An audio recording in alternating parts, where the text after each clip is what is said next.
todo lo que significa la clase, vamos a ir apagando las cámaras para hacer lo que corresponde a la parte académica, ¿ya? Pero por lo menos al inicio necesito que sí, se conecten un rato y nos veamos todos en las caras, chicos. ¿Ya? Así que eso solamente para, a ver quién nos faltó. Para Paola va a ser solamente momentáneo, Paola, no te preocupes. ¿Ya? Bien, chicos, Sí. bienvenidos. Estamos ahora en una nueva unidad llamada Economía Internacional 3. Como sabíamos, no era la idea inicial, tenía que ser este curso una ampliación. Sin embargo, ha habido un cambio en el tema del contenido y por eso vamos a profundizar lo que hemos visto de las unidades anteriores con unos tópicos sobre economía internacional. No va a ser meramente un curso de finanzas, pero sí vamos a tocar algo de finanzas para que no nos quedemos con la duda. ¿Ya, chicos? Eso es. Ahora, si gustan, ya pueden apagar sus cámaras también, no hay problema. Voy a empezar a compartir la pantalla.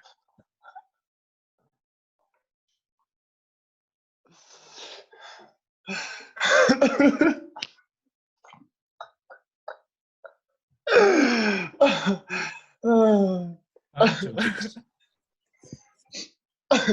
¿Estás bien, Pancho? Bueno, también voy a apagar sus micrófonos, así que no se preocupen. Ahí vamos. Bien, jóvenes. Bueno, como corresponde, hay que empezar con la presentación del módulo.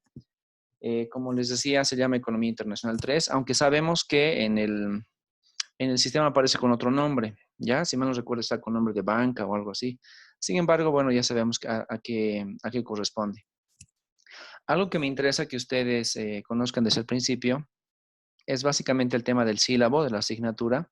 Ya eso es muy importante porque incluye todos los elementos que vamos a desarrollar en estas 4 semanas de clases más o menos. Y bueno, si ustedes ya lo pueden abrir al sílabo, les pediría que lo hagan, por favor, ahora. Y si no, igual lo voy a compartir en breve. La idea de ese sílabo, chicos, es que veamos los elementos que vamos a tocar. Por ejemplo, un primer punto, a ver, les comparto la pantalla ahora mismo. Un primer punto de interés es que veamos, ahí está, ya ven la pantalla ahora, ok, ya está. Un primer punto de interés, chicos, es que veamos la parte de los contenidos, ¿ya? Como notarán, lo primero que vamos a empezar a identificar es el tema de la naturaleza del comercio internacional. Esto sobre todo como un alargue de lo que hemos visto en los capítulos previos, sobre todo pensando en EcoInter 1 y EcoInter 2.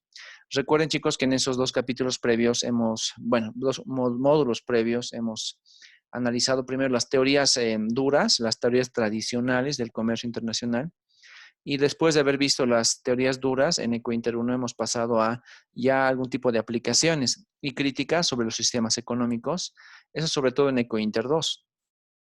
Algo que quizás se ha quedado todavía como una parte introductoria fue el trabajo sobre temas financieros, sobre todo algo que está justamente ahora de moda, conociendo lo que pasó en los últimos 24 o 36 horas sobre el tema de la caída del precio del petróleo. Creo que es muy importante que también retomemos el avance sobre temas de las finanzas internacionales. Si bien lo hemos visto de una forma muy rápida en EcoInter 2, voy a tratar de puntualizar un poco más en este curso, justamente para que podamos estar a la par, y de hecho sé que ustedes ya lo están, pero también para que podamos estar a la par de los elementos y acontecimientos que nos siguen, ¿no? Sobre todo pensando en estos grandes problemas que se nos vienen después del tema cuarentena. Bueno, inclusive aquellos que se nos vienen con la cuarentena. Pero eso lo vamos a ir acomodando conforme vayamos avanzando en nuestras unidades. Después de una gran introducción sobre lo que implica el comercio internacional, quizás uno de los temas fundamentales tiene que ver con la globalización. Y es justamente con lo que vamos a iniciar también el día de hoy. La globalización quizás es el fenómeno que vale la pena tomarlo como punto de inicio, porque vía nosotros vamos a poder discutir los demás puntos. Junto con la globalización vamos a hablar sobre temas de procesos de integración, que lo hemos visto muy rápidamente en EcoInter 2. Bueno, y ahora como tenemos más tiempo, vamos a poder profundizar justamente en nuestro escenario. Y por ejemplo, vamos a ver cosas como la propia Organización Mundial del Comercio y otros organismos internacionales que están regulando el comercio y también aquellos que no están regulando el comercio, que por ejemplo, vía la globalización son muy afines a lo que estamos viviendo ahora en todas partes del mundo. estos mecanismos reguladores no solamente van a estar enfocados en la parte arancelaria, paraarancelaria y del comercio y las finanzas, sino que ya nos hemos dado cuenta por la propia vivencia que tenemos es que la parte económica afecta inclusive a la salud, a la educación y a muchos otros organismos. Por lo tanto, va a ser muy importante esta unidad 2 porque vamos a poder retomar esos puntos de interés para todos nosotros. Como verán, la unidad 3 también, esa sí es nueva, ¿ya? Eso sí es nuevo porque les había comentado en el curso de Ecointer 2 que hay una forma por la cual muchos, digamos, técnicos aduaneros, economistas, empresarios, realizan las actividades de comercio. Y en este caso nos vamos a concentrar sobre todo en cómo exportamos y también cómo importamos. La idea es que ustedes cuando terminen la unidad 3 sepan exportar y sepan importar. Y claro, para exportar no es solamente llevar el producto afuera, hay que cumplir un montón de requisitos y que pertenecen no solamente al país nuestro, sino también al país receptor de la mercancía. Lo mismo sucede con la importación.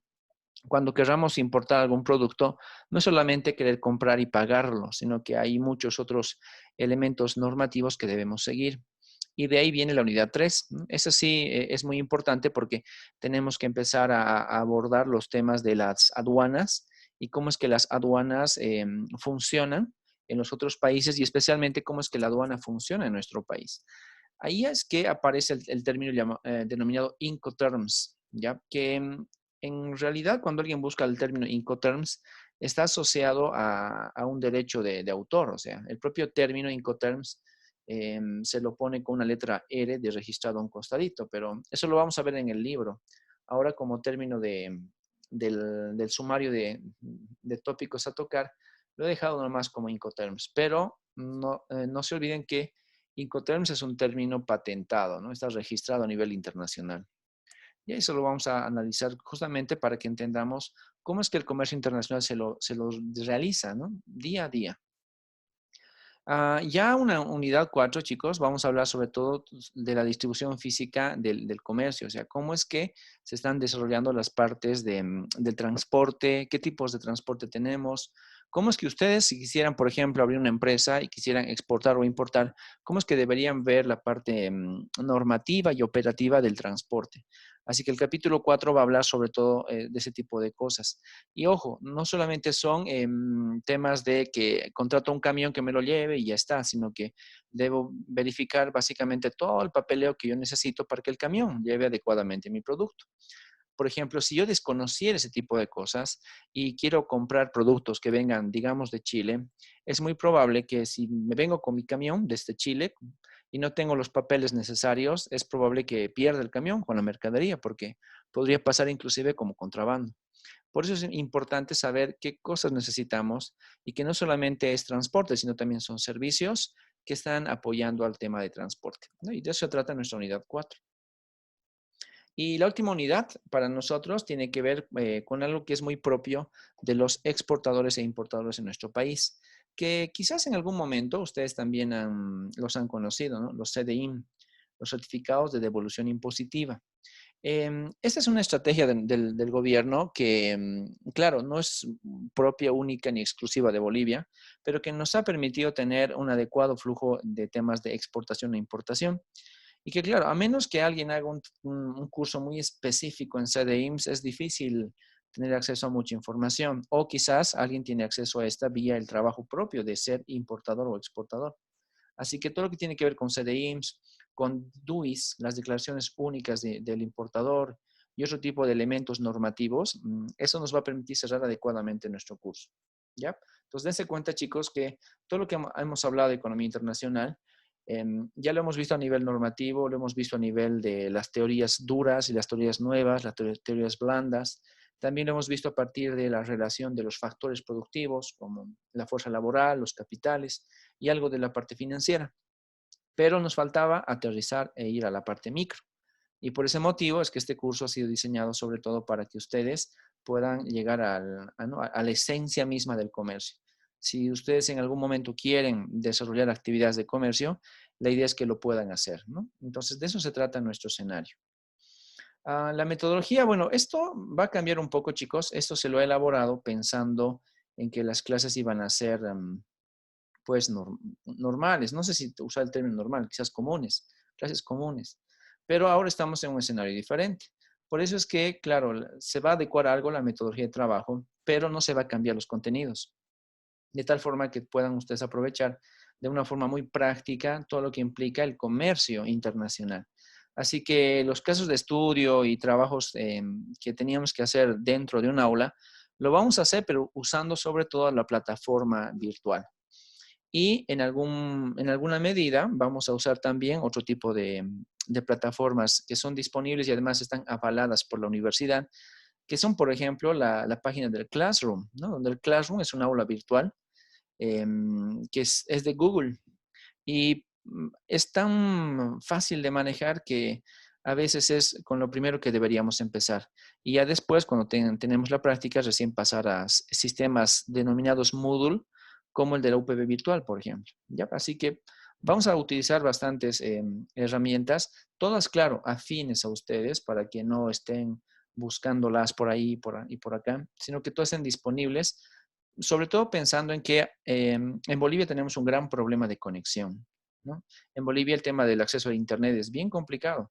Hay zonas que no tienen el acceso a Internet. Quizás tendrán clientes que quieren acceder, pero la cobertura no llega. Y también me ha pasado muchas veces, y por eso quizás van a ver que yo me conecto 2 veces ahí en el conjunto de participantes, porque a veces la conexión de la computadora se me cae, ¿ya? Por el tema, tengo el internet de Comteco y a veces se cae. Hay unos lags y bugs que aparecen por ahí y son complicados. Y por eso tengo que conectarme de otro sistema. Así que tengo también mi dispositivo móvil, chicos, desde donde también doy la conexión directa para no perderlos a ustedes. Me ha pasado en cursos del mes pasado, así que por ese motivo, chicos, hay que estar atentos, ¿ya? Y además, esa es la recomendación principal para que no nos quedemos algún día sin clases, ¿no? Tengamos todos los días clases adecuadas. El tema de la calificación va a ser similar a los que hemos visto en cursos previos. No me refiero tanto a la ponderación por parcial, sino que me refiero a la evaluación dentro de cada parcial. Sabemos que por la metodología académica de desarrollo de nuestras clases en la universidad, tenemos sí o sí que rendir un examen escrito, ¿ya? Y luego tenemos que tener prácticas y controles que corresponden sobre todo a la evaluación acumulativa, esa evaluación sumativa que se le denomina. Y el examen escrito es simplemente una prueba que en un día determinado ustedes lo van a dar.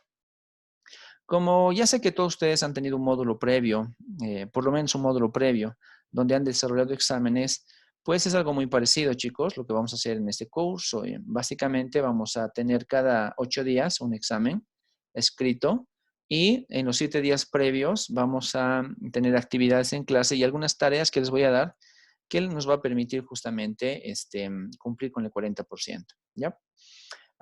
Los 3 exámenes están pensados así, en 60, 60, 60, de tal forma de que le demos también mucha importancia a las actividades en clase. ¿Por qué me interesa darle esta importancia en 40%? Porque normalmente es 15 o máximo 20. Esto es, uno, porque la clase ya cambió y es un poco diferente, necesito mucha participación de parte de ustedes. Y dos, para que esto no se vuelva un monólogo. Porque si se vuelve un monólogo, pues es lo mismo que escuchar la radio y a veces uno se puede dormir. Y esa no es la idea, chicos. Ya, así que constantemente los voy a ir dando actividades en clase, pidiéndoles que participen. Y es más, conociéndolos a ustedes, yo sé que van a participar de forma activa. Y eso es lo que va a permitir que ganen estos 40%. Y obvio, se mantiene lo que habíamos visto también en cursos previos, en EcoInter 1 y 2 sobre todo, que cuando hay actividades adicionales a las desarrolladas, o sea, siempre está ahí disponible los puntos extra, ¿ya? Así que vamos a tener también un mecanismo para ir asignando puntos extra. Obviamente ya no sirven las firmas, sino que les voy a mostrar otra alternativa más adelante. Como corresponde también, chicos, para esta primera clase, ahí tienen ustedes disponible el temario, lo que vamos a ver, sobre todo pensando en el primer parcial, y algo de lectura sugerida. Pues hablando con jefatura de carrera y entendiendo que es un poco difícil sobrellevar este tema de las clases virtuales, es que vamos a rebajar un poco el tema de las lecturas diarias, ¿ya?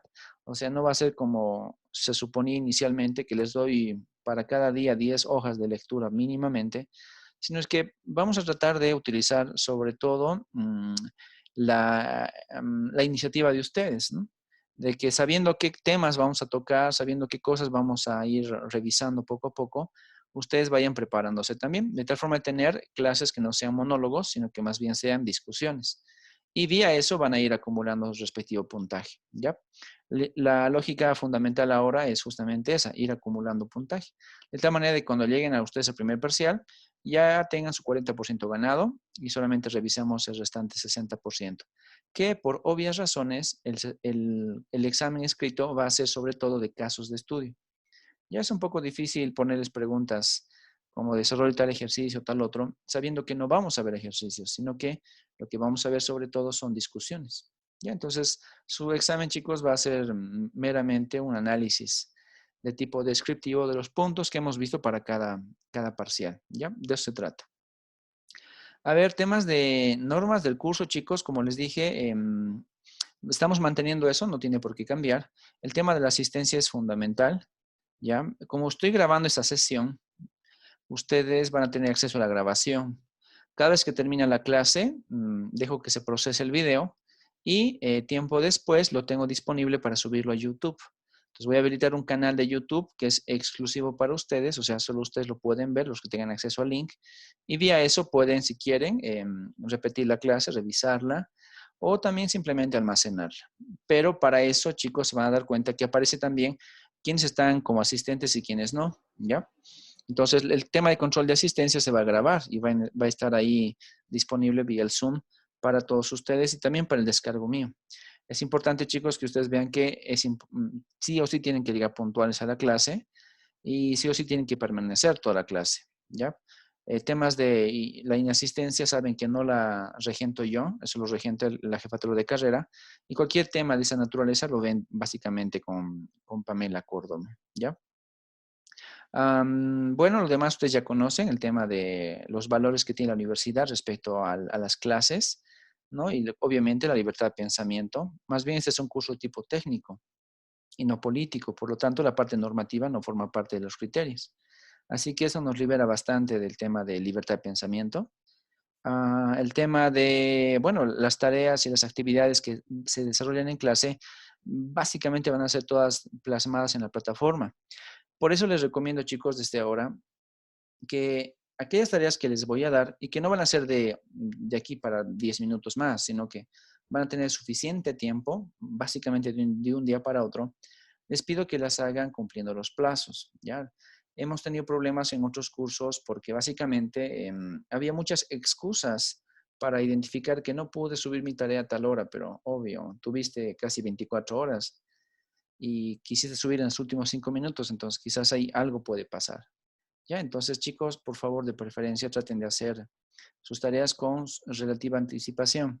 De todas formas, las tareas que yo les dé van a ser de un día para otro, ¿no? Sobre todo pensando en que ustedes tienen otras materias, pensando en que tienen otros trabajos y pensando en que tienen sus actividades propias. Así que igual las tareas no van a ser muy abusivas, sino que más bien van a ser bastante proactivas. ¿Ya? La bibliografía es básicamente la misma que hemos revisado en cursos previos. Nos vamos a basar sobre todo en la parte teórica básica con la economía internacional de Paul Krugman, pero la bibliografía, creo, la complementaria es la que debería llamarnos la atención, porque vamos a utilizar de alguna forma la guía de la London, ya muy poco, pero lo vamos a hacer, pero vamos a usar bastante la Ley General de Aduanas, ¿no? Y lo que son las guías de Incoterms. ¿Ya? Para que podamos utilizar adecuadamente todos los nuevos conceptos que les vamos a aplicar en este curso. Les repito, es un curso sobre todo de tipo práctico, ¿m?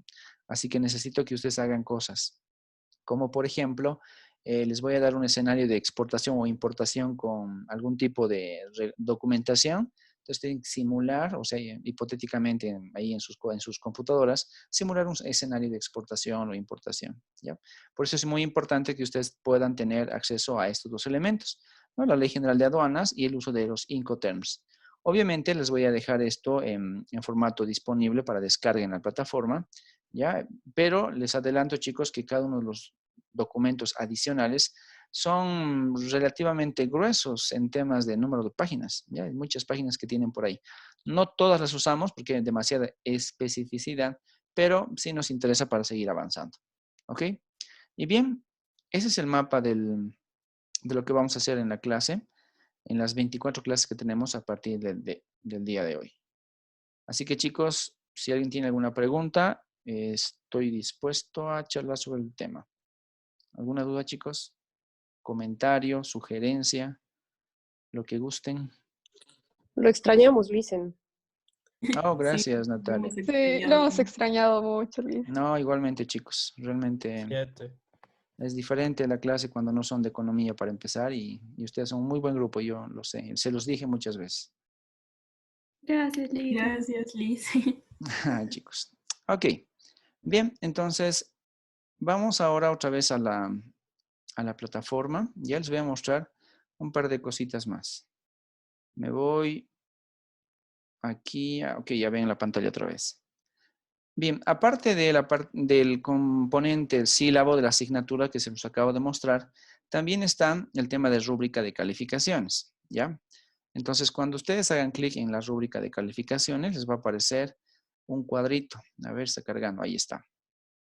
Ahora, este cuadro es muy importante para mí porque me permite indicarles a ustedes cómo es que se va a realizar la calificación de las tareas. Recuerden que ahora es difícil tener el tú a tú, o sea, el cara a cara. Por lo tanto, la forma más, digamos, legal, en el sentido de decirles que así es como lo hemos definido desde el principio, la forma más legal de realizar la revisión va a ser basada en esta rúbrica de calificaciones. ¿Ya? Entonces, me estoy basando en dos criterios, sobre todo para poder sumarles puntos, ¿no? Desde 60 para adelante se me voy. Cuando sus trabajos no tengan ningún tipo de observaciones, ya sea de forma o de fondo, significa que la calificación va a ir hacia arriba, ¿ya?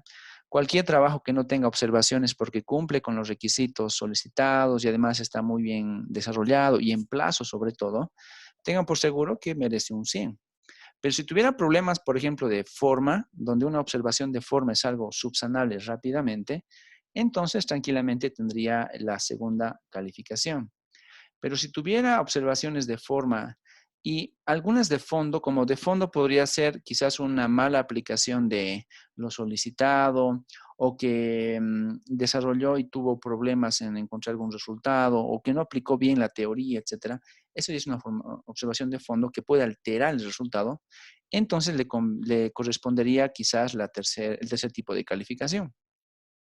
Pero si esas observaciones de fondo son notables y realmente afectan mucho al resultado del trabajo, entonces estaríamos inclusive en un cuarto nivel de calificación. Ahora, el quinto nivel corresponde a trabajos que han sido presentados de manera incompleta, ¿ya? Entonces, ojo, la calificación de 1 a 59 va a ser para cualquier tarea que esté incompleta. Y eso es importante que lo tomemos en cuenta desde ahora, chicos, ¿ya? Para que luego veamos si es que hay o no observaciones. Recuerden, la diferencia entre una observación de forma y una de fondo es que la de forma puede ser rápidamente subsanable, ¿ya? Por ejemplo, incluir algo más de información, detallar algunas cosas, algo que le haya faltado al trabajo.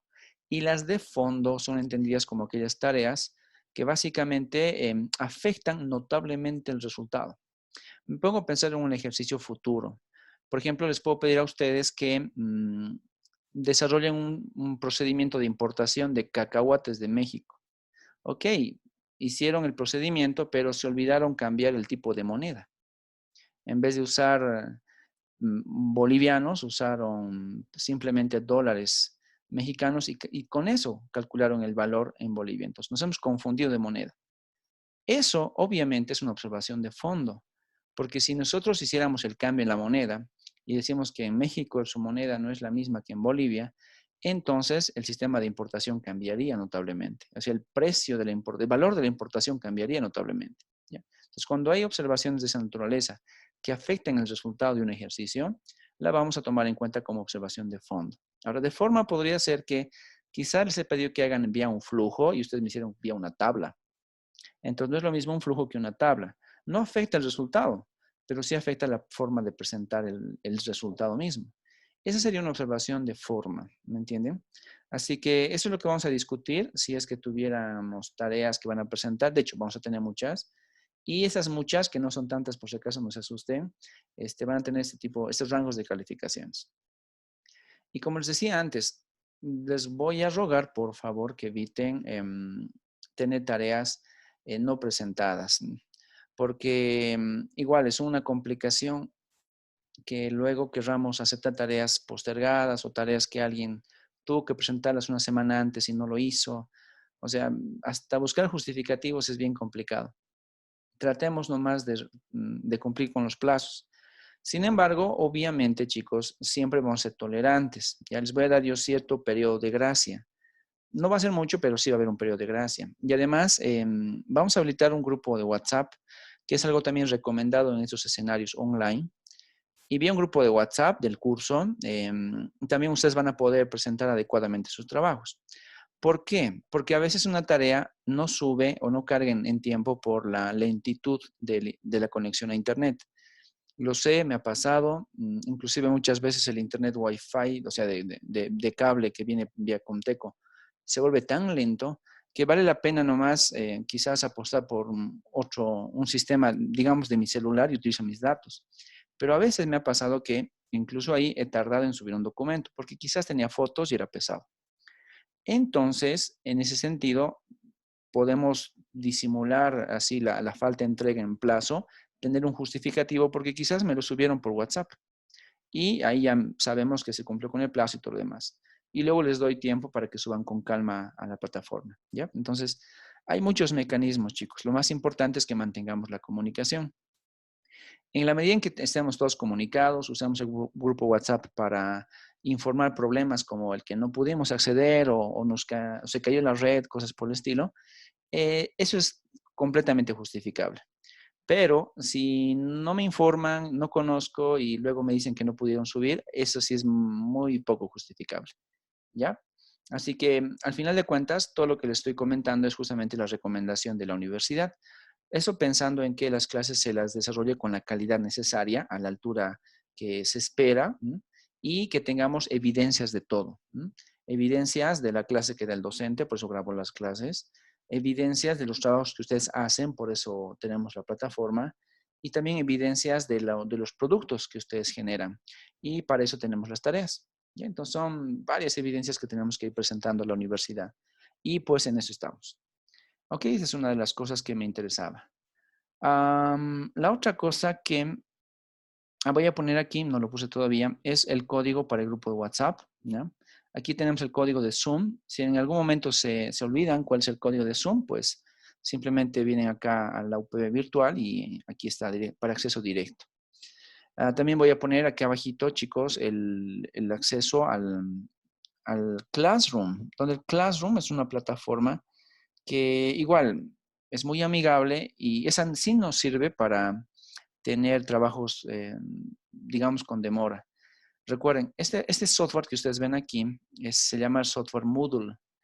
Se lo usa bastante en educación en todo el mundo. Es un software de tipo abierto y cualquier universidad que lo adquiere puede adecuarlo a sus intereses. Sin embargo, como es un software de tipo libre, tiene algunos problemas y a veces se vuelve lento. Por ese motivo es que he habilitado también, bueno, voy a habilitar también el tema esto que es el Classroom. No sé si lo conocen, pero igual se los muestro. Esto de Classroom, por ejemplo, del módulo anterior, lo tengo desarrollado así. Esto lo pueden tener como aplicación del celular también, por si acaso. A veces no siempre trabajo con mi computadora, a veces trabajo con el celular y tengo las tareas con el celular. Entonces, quizás por eso es más fácil subir tareas aquí al Classroom. El curso anterior, el módulo que acaba de terminar, igual, todas las actividades las teníamos acá, ¿ya? Las pudimos desarrollar adecuadamente y eso soslayaba muy bien la lentitud de la plataforma UPB, ¿ya? Inclusive para temas de examen.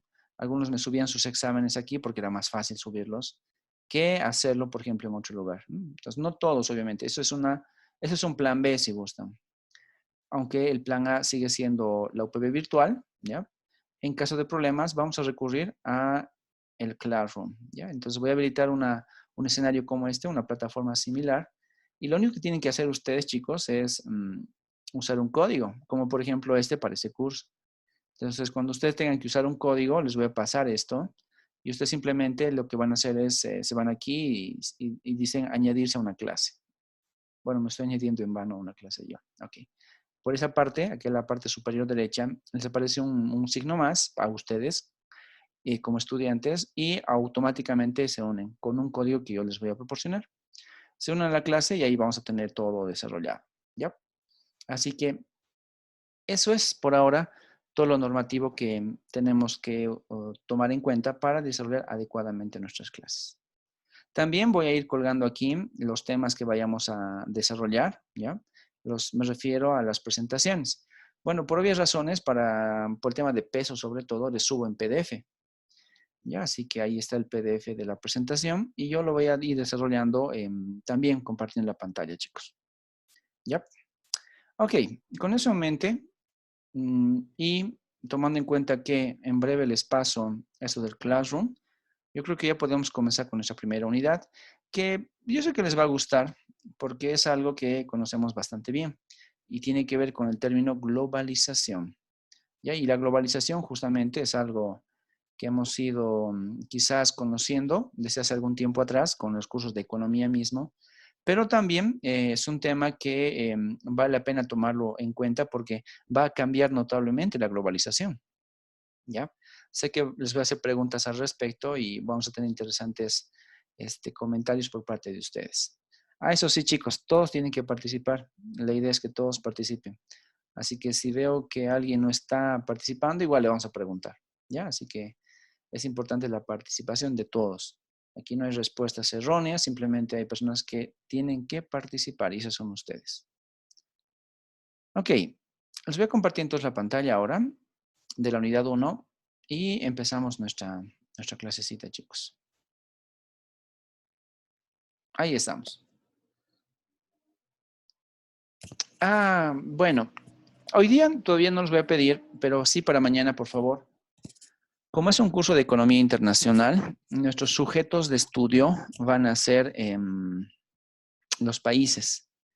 Así que el día de mañana, en función de cómo vayan llegando al curso, de quién primero, quién después, eso me voy, les voy a pedir que elijan un país, ¿ya? Y con ese país van a ir desarrollando algunas tareas que vayamos viendo más adelante. ¿Ya? Así que por favor piensen en qué país con qué país van a trabajar, ¿ya? ¿A qué me refiero con que piensen con qué país? La idea fundamental es que vean que algunos países tienen datos y hay otros países no tienen tantos datos. Y si bien sé que me están escribiendo al chat, chicos, les dije mañana, no hoy día, mañana todavía, mañana vemos.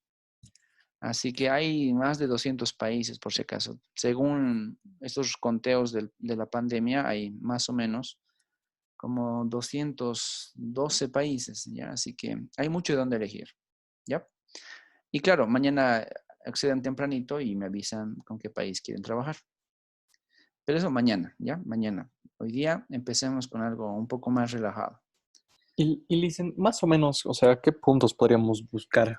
O sea, porque para no elegir un país, digamos, X. Bueno, como ¿En se qué han se va dado a basar la cuenta, investigación? sí, justamente eso voy. Como se han dado cuenta en el sílabo, chicos, vamos a hablar bastante de exportaciones, importaciones, aranceles, tipos de cambio, o sea, todo lo que es comercio. Por eso este curso de Cointer 3 habla principalmente del comercio internacional. Entonces, me voy a un caso que es un caso trágico. Si ustedes eligen Venezuela, no van a conseguir información, ¿no? Entonces, piensen que Venezuela es un caso muy complicado, ¿ya? Donde realmente no hay dónde conseguir información. Ahora, si me eligen también países que son, o sea, muy conocidos, pero quizás no tienen información tan disponible, como, a ver, creo que alguna vez alguien eligió Singapur, creo que eras tú. em, pero Singapur, si bien es una potencia a nivel del comercio mundial, porque es un centro de donde se conecta a muchas zonas de la parte del Asia. Lastimosamente Singapur tiene poca información, ¿ya? Entonces, piensen en eso sobre todo, chicos, en que pueden conseguir información sobre exportaciones, importaciones y algunas normativas como aranceles para temas de exportación. Las 5 unidades que vamos a ver se basan sobre todo en eso, ¿no?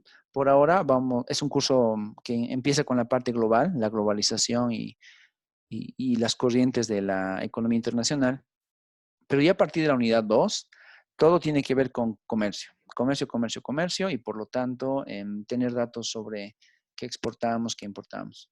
Obviamente les voy a pasar la información de Bolivia yo, ya les voy a mostrar cuál es el panorama de Bolivia, pero necesito que ustedes tengan también ahí clara la idea del panorama de sus países.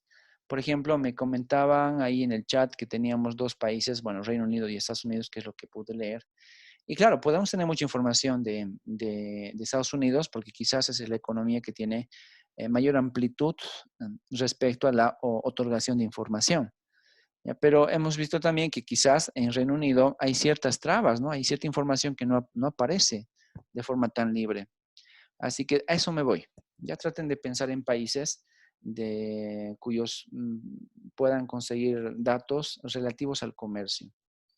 Tampoco voy a llegar a cosas muy sofisticadas como para preguntarles cuáles son sus, no sé, sus formularios para importación de alimentos de origen bovino, ¿no? O sea, tampoco llegar a ese nivel, aunque van a saber que sí hay clasificaciones de normativas.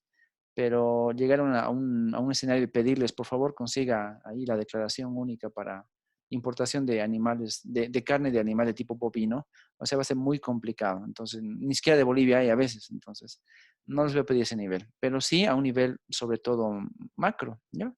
Para que estemos pensando en qué país también elegir. Algo que tampoco les va muy bien es elegir países muy chiquitos, que quizás son adecuados, son bonitos, los conocemos, pero los países chiquitos muchas veces no tienen información. Y me refiero con países chiquitos a los que están en Centroamérica, ¿ya? Y de alguna forma también a aquellos que están por Oceanía. Son países pequeños que son interesantes para el comercio mundial, pero quizás su información no está tan disponible.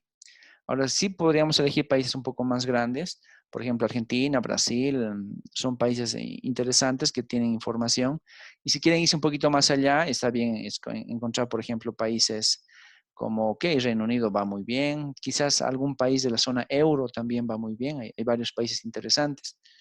Y en el África también hay potencias como Sudáfrica, y en el Asia hay muchos otros más. Así que piensen en eso, chicos, por favor, para ver qué país les conviene elegir. Lo peor sería elegir un país que me gustó, digamos, me gustó las Islas Marshall, pero cuando busqué información de qué es lo que comercia con otros países, no encontré nada. Ya, entonces eso va a ser complicado.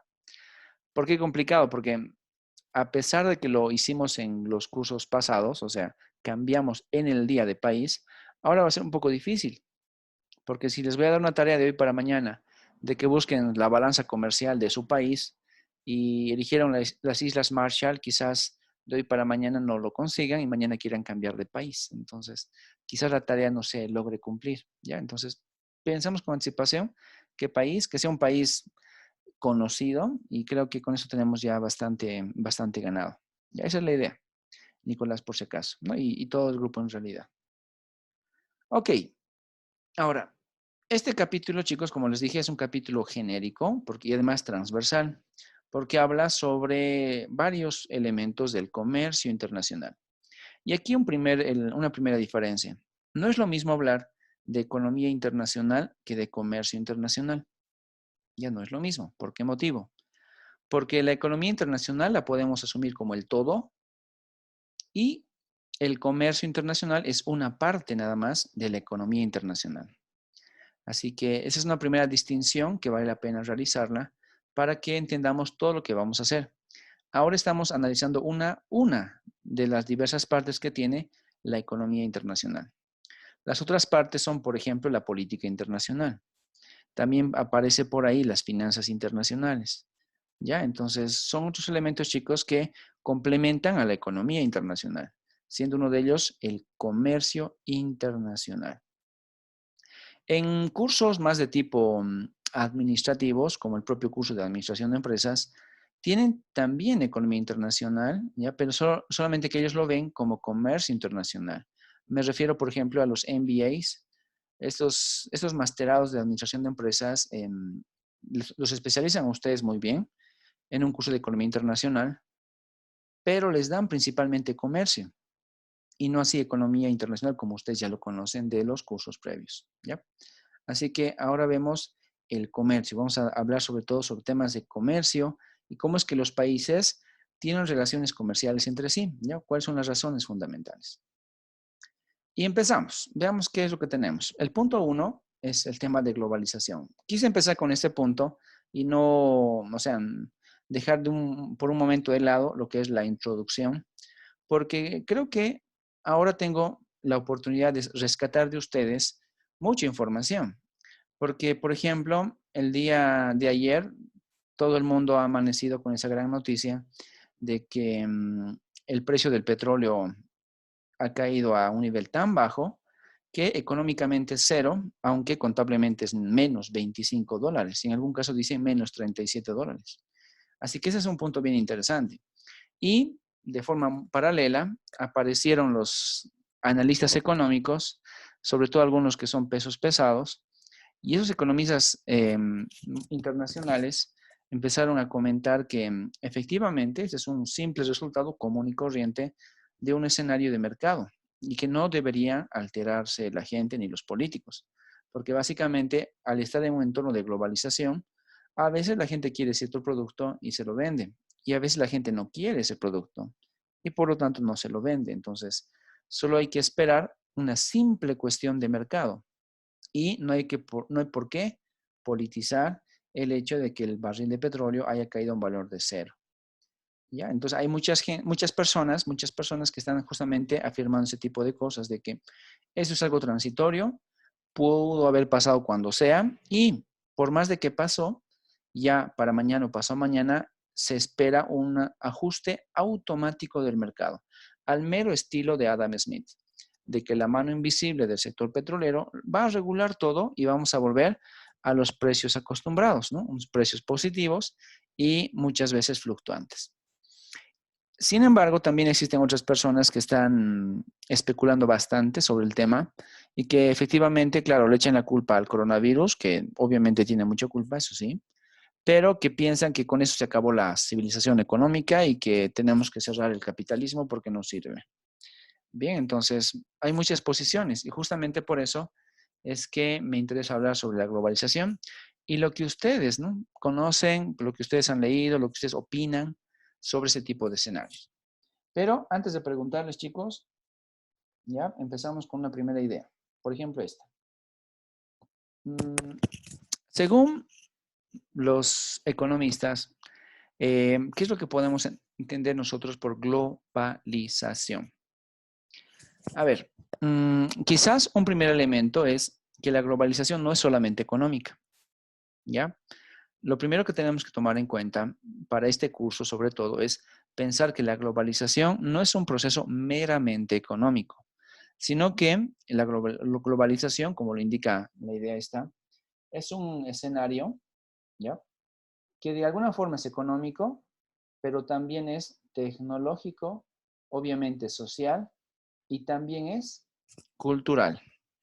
Así que estamos hablando de la globalización a partir de varias dimensiones y seguramente algunos de ustedes podrían encontrar alguna otra dimensión también que va más allá de lo económico, tecnológico, social, cultural. Inclusive hablamos de escenarios de tipo político, que claro, se lo podemos relacionar con lo social y cultural, pero lo podemos manejar como si fuera algo diferente, ¿no? La globalización también implica el tema de carácter político, ¿no? La relación política de las regiones. Por ejemplo, toda Europa sabemos que puede tener una posición sobre cierto tipo de comportamientos en la vida económica y el Asia puede tener otro tipo de comportamientos. Entonces ya el escenario político de los países puede tener mucho que ver con la forma en la cual estamos relacionándonos. Y esos son escenarios que tenemos que empezar a identificarlos como tales, como algo sumamente amplio Y los economistas tenemos la característica además de tener una visión holística de las cosas. Y claro, cuando hablamos de algo holístico, significa que estamos viendo el conjunto grande de elementos. Todo, los economistas vemos el todo, ¿no? Todo lo que está afectando puede ser analizado por un economista. Esa es la idea fundamental. Ahora, cuando hablamos del tema globalización en sentido económico, quizás la forma más rápida de entenderla es a partir del propio mercado, ¿ya? Entonces, cuando tratamos de diferenciar la globalización económica de la tecnológica, efectivamente estamos hablando del mercado. En la parte económica, la asignación de recursos en los mercados es un elemento fundamental. Y cuando hablamos de lo económico, estamos viendo, por ejemplo, que en los mercados del mundo existen muchos escenarios donde los productos de cualquier parte del mundo se comercializan en cualquier parte del mundo. Bolivia es un caso típico porque nosotros los bolivianos producimos muy poco de lo que consumimos. Y creo que alguna vez ya les hice esa pregunta a ustedes. Por ejemplo, la vestimenta con la cual ustedes están, chicos. Normalmente estamos acostumbrados a vestirnos con ropa que se produce en otras partes del mundo y no así con la ropa que se produce en nuestro país. Entonces, en el ámbito económico, la parte de la globalización afecta porque nos permite acceder a un montón de productos de diversos países.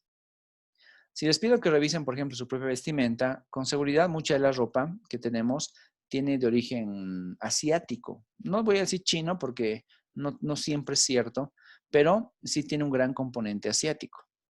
Inclusive, mucha ropa que ya tiene nominación europea, o sea, es de origen europeo, está hecho en el Asia, ¿no? Ya sea en la China, sea en la India, sea en Bangladesh, en Vietnam, en algún caso Corea también. Entonces, mucha ropa que nosotros vestimos está hecho en esas zonas. Obviamente, quien se lleva la flor es la China, pero no es la única, ¿no? Entonces, la parte económica la podemos entender desde ese punto de vista. A ver, si la parte económica la entendemos desde el punto de vista del mercado, ¿cómo entenderíamos la parte tecnológica? A ver, ¿quién quiere participar, chicos? Bueno, Sebastián está con micrófono prendido. Le vamos a dar la palabra a Sebastián. Sebastián, te escuchamos. Ya me parece que tal vez se me ocurre temas de información, tal vez. Ya, por ejemplo. Pucha, no sé, gracias al internet, digamos, que es un avance tecnológico.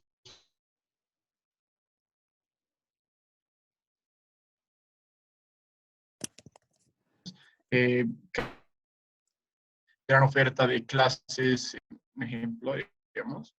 Ya, gracias, Sebastián. Yo te he perdido un momentito, te perdí un momento en la comunicación. No sé si los demás te lograron escuchar. Y eso también les pido, chicos. Sí, se me cortó. Correcto. Ah, ya, No. ok. Sí, creo que Sebastián tuvo un lapso de un par de segunditos que se cortó, ¿ya? O sea, no importa, está bien.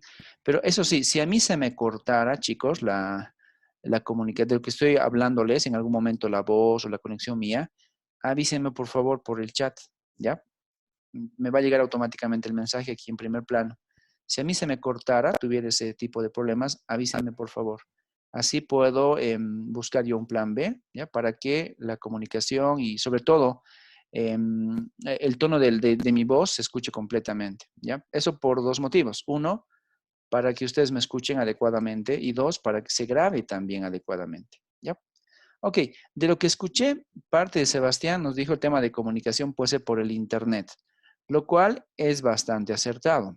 El Internet quizás es uno de los recursos tecnológicos que ha logrado que todos los continentes estén unidos. De hecho, en el pasado, los teléfonos, ¿no? Los teléfonos por cable ya nos habían permitido estar conectados. Y en el siglo pasado, sobre todo en la segunda mitad del siglo pasado, todos los continentes ya estaban conectados vía el teléfono. Y claro, en algún momento algunas empresas lo que hicieron era tender cables por todo el mundo. Claro, los cables estaban enterrados ahí en ultramar, pero los cables llegaban de un lugar a otro lugar.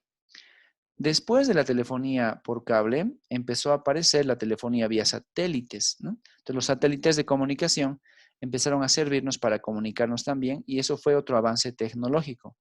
Y claro, ya podíamos llamar por teléfono y tener conversaciones telefónicas usando satélites y usando cables. Pero todo esto mejoró, ¿no? Porque se masificó cuando empezamos a hablar sobre el escenario denominado el Internet.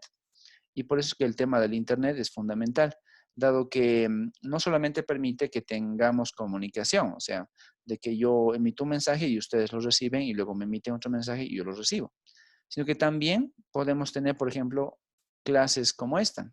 Eso también lo comentó brevemente Sebastián, que el Internet es una herramienta que va más allá de solamente una comunicación en primer plano, sino que vamos inclusive a una comunicación 2.0 y demás. Así que ahí va muy bien. A ver, siguiente persona, según mi lista, Santiago Quiroga. Santiago, prende tu micrófono, por favor. Sobre lo tecnológico Sí, también, por favor. Lizeth. Sí, por favor. ¿Qué más puedes opinar sobre la globalización en sentido Quizás sobre tecnológico? lo que estaba pensando, ¿Mm? quizás sobre los sistemas operativos de los teléfonos móviles también, o sea, que están controlados y que se utilizan todo Android o iOS en la mayoría de los teléfonos celulares, o quizás otro, la tecnología de procesos industriales, que igual es como que se ha ido adaptando en otros países para hacer el mismo tipo de productos, quizás también. Ok, magnífico, sí. En eso de los sistemas operativos, te doy completamente la razón, porque básicamente el sistema operativo funciona aquí y en cualquier otra parte del mundo. Hay algunas limitaciones, pero, por ejemplo, ustedes con un celular cualquiera sea, un iPhone o un Samsung, y con su respectivo sistema operativo, pueden hacer que ese celular funcione aquí en Bolivia, pero si se van a la China, ¿no? Vía la adecuación, claro, también puede servir allá el sistema operativo. Así que no solamente es vía Internet, también es vía la homogeneización, está todo homogéneo en términos de sistemas operativos. Si alguien en la China o en la India genera un programa, una aplicación, esa aplicación puede correr tranquilamente en nuestro país. Por ejemplo, algo que bastante se está desarrollando en los últimos meses, sobre todo, es la plataforma Netflix. Los streams se llaman, ¿no? Las plataformas stream. Y esas plataformas de tipo stream, básicamente se han empezado a masificar por eso de la pandemia, porque mucha gente, claro, quiere acceder a ese tipo de escenarios para pasar el tiempo también. Y un software tan simple como Netflix, ¿no? Puede funcionar en cualquier parte del mundo. ¿Y de qué forma lo está haciendo, ¿no? Entonces, los softwares, las aplicaciones, también son otra forma por la cual la globalización ha llegado a todo lado. Podría ser visto más como un servicio, que es bastante adecuado. ¿Ya? Así que hablar de globalización es tan amplio, chicos, que casi todo para nosotros significa globalización, porque, bueno, ustedes como generación han nacido y están viviendo en un entorno completamente globalizado. A ver, la siguiente persona, según mi lista, es Paola Delgadillo. Paola, ¿qué nos puedes hablar? ¿Qué tal? Paola, ¿qué nos puedes hablar respecto a la globalización social? ¿Qué se te viene a la mente cuando alguien te pide que comentes algo sobre globalización social? Quizás comportamientos o no sé, que se extienden a todas las personas. ¿Ya? ¿Cómo qué? Mm. O puede ser, ay, no sé, Listen. ¿Qué está No pasando con la sé. pandemia, por ejemplo? Es un fenómeno social también. Ah, y cómo las personas, digamos, ahora tienen cierto tipo de comportamiento, como que se quedan en sus casas o tienen miedo de juntarse con otro tipo de personas y eso está pasando en todo el mundo. De alguna forma, eso sí, forma parte de un ejemplo, ¿no? Porque ¿de dónde salió la idea de que todo mundo tiene que quedarse en su casa y debemos recurrir a este tipo de escenarios para no contagiarnos? Y es que las autoridades en algún país, me refiero a China, empezaron a hacer ese tipo de cosas. Y claro, el primer país en ser encapsulado fue Wuhan, en China. Y ellos se encapsularon tan bien que, claro, no lograron contagiar a nadie más de China, solo se contagiaron ellos, los de Wuhan. Y ya después el resto del mundo se contagió. Así que la parte social, el comportamiento a nivel social, también es muy importante porque si bien sucede este tipo de escenarios en nuestro país, también sucede en otros países, en otros continentes, ¿no? Y esa es la idea. Cuando hablamos de globalización social, estamos hablando sobre transformaciones sociales que son de carácter global. En todo el mundo la gente está comportándose de forma solidaria, por ejemplo. En todo el mundo la gente está comportándose cuidando la salud de las personas de la tercera edad. En todo el mundo la gente está acatando las normas de la Organización Mundial de Salud, etc. La parte social es algo que estamos viendo bastante ahora, sobre todo en el marco de la pandemia. Pero ese quizás es un ejemplo muy forzado. ¿Ya, Paola? A ver, le vamos a pedir a Nicole Carrillo, si es que nos puede comentar algo más sobre globalización social. Ay, no sé, dicen, pero o sea, se me viene a la mente como Ujú. las relaciones humanas, digamos, algo así como que, no sé, eso que dice los gobernantes están imitando, digamos, los comportamientos de otros gobernantes o igual aquí en nuestros hogares, como sale en la tele. Es como que nos han puesto en otro escenario en el que ahora tenemos que convivir más con nuestras familias y esas cosas. Y, o sea, o sea, como que en la tele lo plantean como un poquito difícil. O sea, no sé si es el caso, digamos, porque no lo siento así, pero como que igual es algo que todo el mundo está viviendo. Entonces, como que igual todos se están adaptando a eso y están mostrando como en la tele cositas que puedes hacer para, no sé, estar bien, digamos, en tu hogar. Ya, aprovechando tu participación, Nicole, por ejemplo, ¿cómo tú ves la sociedad del hoy, ya, la sociedad en pleno 2020, respecto a cómo era quizás la sociedad, no sé, me pongo 50 años atrás? Obviamente, solamente tenemos referencias a esos años por las películas, pero por ejemplo, en los años 60 y 70 sobre todo, ¿cómo crees tú, según lo que conoces, claro, cómo crees tú que se comportaban los países y las personas en los países respecto a cómo se comportan ahora? ¿Crees que ha cambiado algo? ¿Crees que no ha cambiado nada? ¿Qué puedes comentar al respecto? Yo creo que sí ha cambiado, digamos, porque igual es como que ahora todo el mundo está más centrado en lo que es la tecnología. Entonces, como que, no sé, o sea, yo creo que los comportamientos, digamos, que te muestran en el internet o cosas así, cambian tu forma de pensar, tu forma de ver las cosas, y es como que la gente imita eso, digamos, entonces como que todos somos más parecidos en nuestras formas de pensar, mientras que en los tiempos, o sea, en años atrás, no era tan así, digamos, la gente tenía, no sé, sus propias formas de pensar o no sé, eran más diferentes entre sí. Ahora somos como Ya, que un poco más homogéneos. Igual en sí, los gobernantes, pienso. ok, sí, bien, bien, va muy bien. A ver, un último ejemplo, tratando de forzar tu respuesta. En los años 70, en el mundo en general, las familias tenían cierto número de hijos, ¿no? Era algo común. Y en pleno 2020, por decir algo, las familias tienden a tener otro número de hijos. ¿Crees que hay algo que ver, algo tiene que ver la temporalidad, la sociedad y demás? No sé si Sí, me sigues con la porque idea. igual Ujú. igual en la oral veíamos un poco de eso, digamos. Y sí, porque la gente ahora, en la actualidad, es gente más educada, o al menos eso pensamos, digamos. Entonces es como que estas personas no quieren tener tantos hijos porque Ujú. quieren como que brindarle las mejores condiciones de vida que se les pueda dar.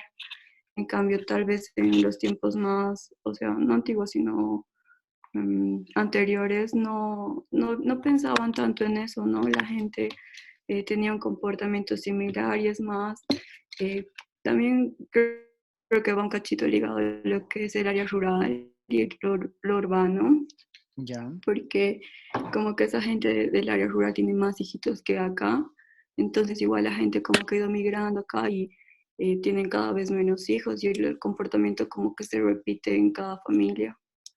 Ok, sí, eso es justamente lo que quería tocar cuando hablamos de globalización en sentido social, ¿no? De que las sociedades han cambiado y todas lo han hecho. No es lo mismo la sociedad de los años 70 que la sociedad de los años 2020, por ejemplo, porque esos cambios fuertes que se han dado a nivel social de la estructura de la familia, la forma de relacionamiento dentro de un entorno, ya sea un barrio o una propia ciudad, ha cambiado tanto que nos parece tan normal y se ha dado en todo el mundo, ¿no? No hay una sociedad que quizás, me refiero, no hay un país o una ciudad que se haya quedado en los años 70. Todos hemos cambiado y todos estamos con nuevas formas de relacionarnos. Y además, si nosotros con nuestras costumbres podemos vivir tranquilamente en Bolivia, también con esas costumbres podemos adecuarnos a vivir en otras partes del mundo, ¿no? Ok, muchísimas gracias, Nicole. A ver, siguiente persona es Natalia Estensoro. Natalia, ¿qué nos puedes comentar respecto a la parte cultural? ¿Qué se te ocurre? Tal vez de que, bueno, o sea, desde esta época desde que se da la globalización en realidad, ha habido una fusión cultural, digamos, porque como ya estamos más interconectados entre todos los países, digamos, yo puedo saber bien cómo es la cultura en Asia, digamos, y tal vez hay algo ahí que me gusta, entonces yo lo fusiono y ya tengo como que mi cultura medio asiática, boliviana, digamos, y cosas así, o cuando uno viaja y luego vuelve y adopta de repente algunas costumbres, digamos, del país que ha visitado. Entonces como que empieza a ver esa fusión cultural y ya no sé si ahorita hay algo puro, digamos, como que una cultura 100% pura, digamos, que todos es como un sincretismo cultural. Así es. Ok, sí, tienes mucha razón. Y eso es quizás algo de lo que muy poco se ha estudiado en términos económicos. Ya la economía se ha basado bastante en el mercado, está avanzando bastante en términos tecnológicos, pero la parte social y cultural todavía falta desarrollarla. Hay muy pocos estudios que se están desarrollando sobre estos tópicos respecto a cómo es que la globalización ha afectado a la forma por la cual nosotros nos adaptamos a las diversas culturas. Y por culturas vamos simplemente con algo más básico, costumbres, por ejemplo. Estoy seguro que muchos de ustedes han conocido personas aquí en Cochabamba que están muy arraigadas con quizás culturas extranjeras, ¿no? Me refiero que en los últimos años hubo bastante de qué hablar cuando identificamos a los coreanos, ¿no? Y la cultura, el K-pop, pues muchos adolescentes en Bolivia y en Latinoamérica sobre todo, empezaron a adoptar de una forma muy rápida la cultura de los coreanos, ¿no? El K-pop, que básicamente eran unas corrientes juveniles de los coreanos, con sus novelas, sus bailes, sus músicas, y la gente lo adoptó bastante rápido. Significa que inclusive temas culturales muy propios empezaron a verse desarrollados por muchas partes del mundo y además fueron adoptados por ellos, ¿no? Entonces, ese tipo de cosas son bastante llamativos. Claro que no se aplica en todos los contextos, ¿no? Hay que analizar muy bien caso por caso, pero sí tenemos evidencias de que muchos de esos se han ido desarrollando, ¿no? Así que de eso se trata, chicos. Cuando hablamos de globalización, estamos encontrando muchos escenarios, ¿no? Económicos, tecnológicos, sociales, culturales, como los principales. Pero no por eso no existen otro tipo de escenarios también. Que claro, como todavía está en proceso de construcción, porque esto demora y va a seguir demorando un poquito más, este tipo de relaciones globalizadas, nuevas, claro, poco a poco van a ir apareciendo en los libros de texto. Pero por ahora, algo que sí podemos discutir como economistas sobre todo, es este entrelazamiento, ¿no? De las formas en las cuales las personas conviven, y convivimos me refiero, en ese escenario globalizado. Así que todo eso obviamente también se ha ido dando a partir de esta interdependencia de comunicaciones. Obvio que quizás el punto número uno, la parte tecnológica y la parte de mercados, ayuda bastante, Porque quizás sin un internet ahí disponible en las casas o en muchas casas, porque no es en todas, y también quizás sin una comunicación tan amplia vía los teléfonos para el comercio y para la propia comunicación entre las personas, quizás sin esos elementos, la globalización no se hubiera dado de la forma en la cual se está dando ahora, ¿no? Imagínense querer conocer lo que pasa en otros países sin un acceso a internet. Pues habría que leer la prensa de otros países, habría que llamar a otro país para saber cómo le está yendo. El tema de comunicación ha sido fundamental. Y claro, justo en el último siglo es que la parte de la comunicación ha tenido unos avances tecnológicos y de cobertura sumamente elevados, sumamente importantes. Y por eso conocemos mucho. También el tema de la comunicación, o sea, aparte de ver el tema de la globalización, también ha afectado bastante bien dentro de los países, ¿no? Por ejemplo, nosotros cada día, a las 9 de la noche, más o menos 9 menos cuarto de la noche, tenemos un reporte del Ministerio de Salud que nos cuenta cómo está el tema de los contagios con la pandemia y claro, y nos cuenta, ¿no?, cada día de qué departamento viene, qué ha pasado. O sea, el flujo de información es tan amplio y está tan bien desarrollado que sin comunicación quizás muchas de esas cosas no se hubieran podido dar.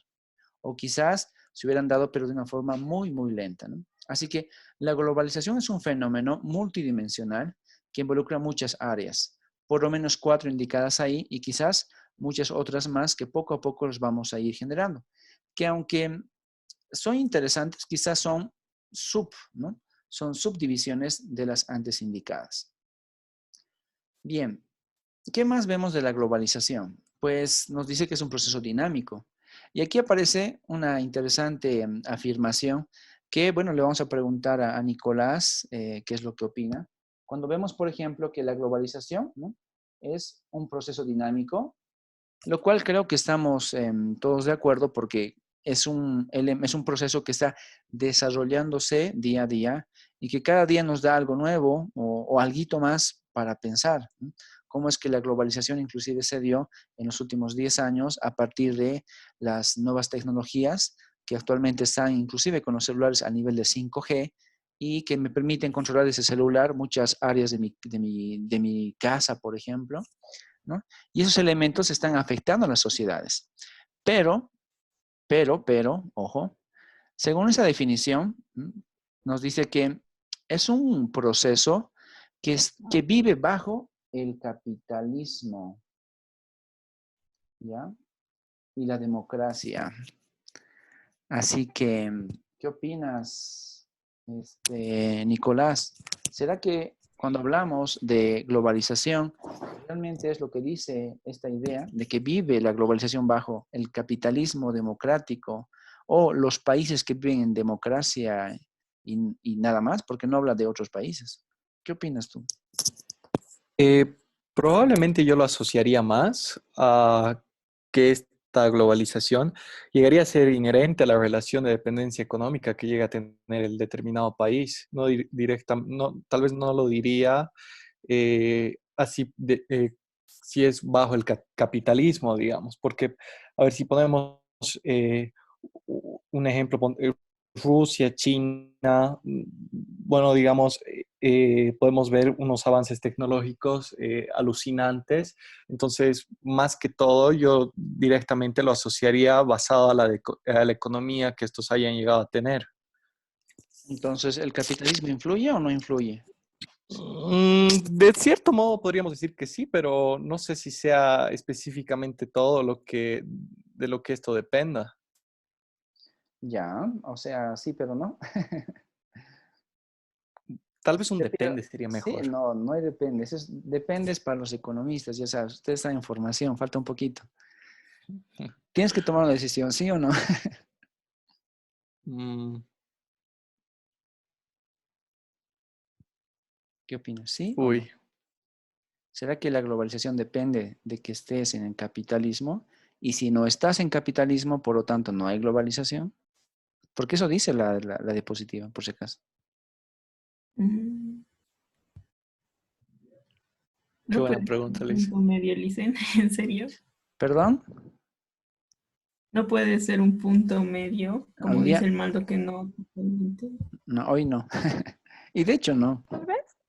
Tal vez podríamos decir que ha empezado, o sea, que esto del movimiento, digamos, de la globalización, sí ha tenido que empezar en países capitalistas, pero ahora al nivel al que estamos, digamos, de globalización, ya no hay como una diferencia o es muy complicado, digamos, frenar los efectos de la globalización en cualquier país sin importar qué tipo de ideología tenga, digamos, porque ahora, actualmente al menos, sí vemos países que no son exactamente capitalistas, pero que sí, digamos, se ven beneficiados por las eh, cuestiones de la globalización, por así Ujú. decirlo, como por ejemplo, digamos, si pensamos, no sé, supongo que en Cuba, que es así como diciendo, y bien socialista y todo eso, de todos modos una de sus principales actividades económicas, si no me equivoco, es el turismo. Así Entonces, es. si no estuviera abierto, digamos, a la globalización, no podría tener este tipo de actividades económicas. Y mismo por el otro lado, China, que no es una democracia para nada, es uno de los países que más influencia, al menos económica, tiene a nivel mundial, entonces Ujú. participa mucho en la globalización. Entonces yo creo que al menos a un principio, para su expansión,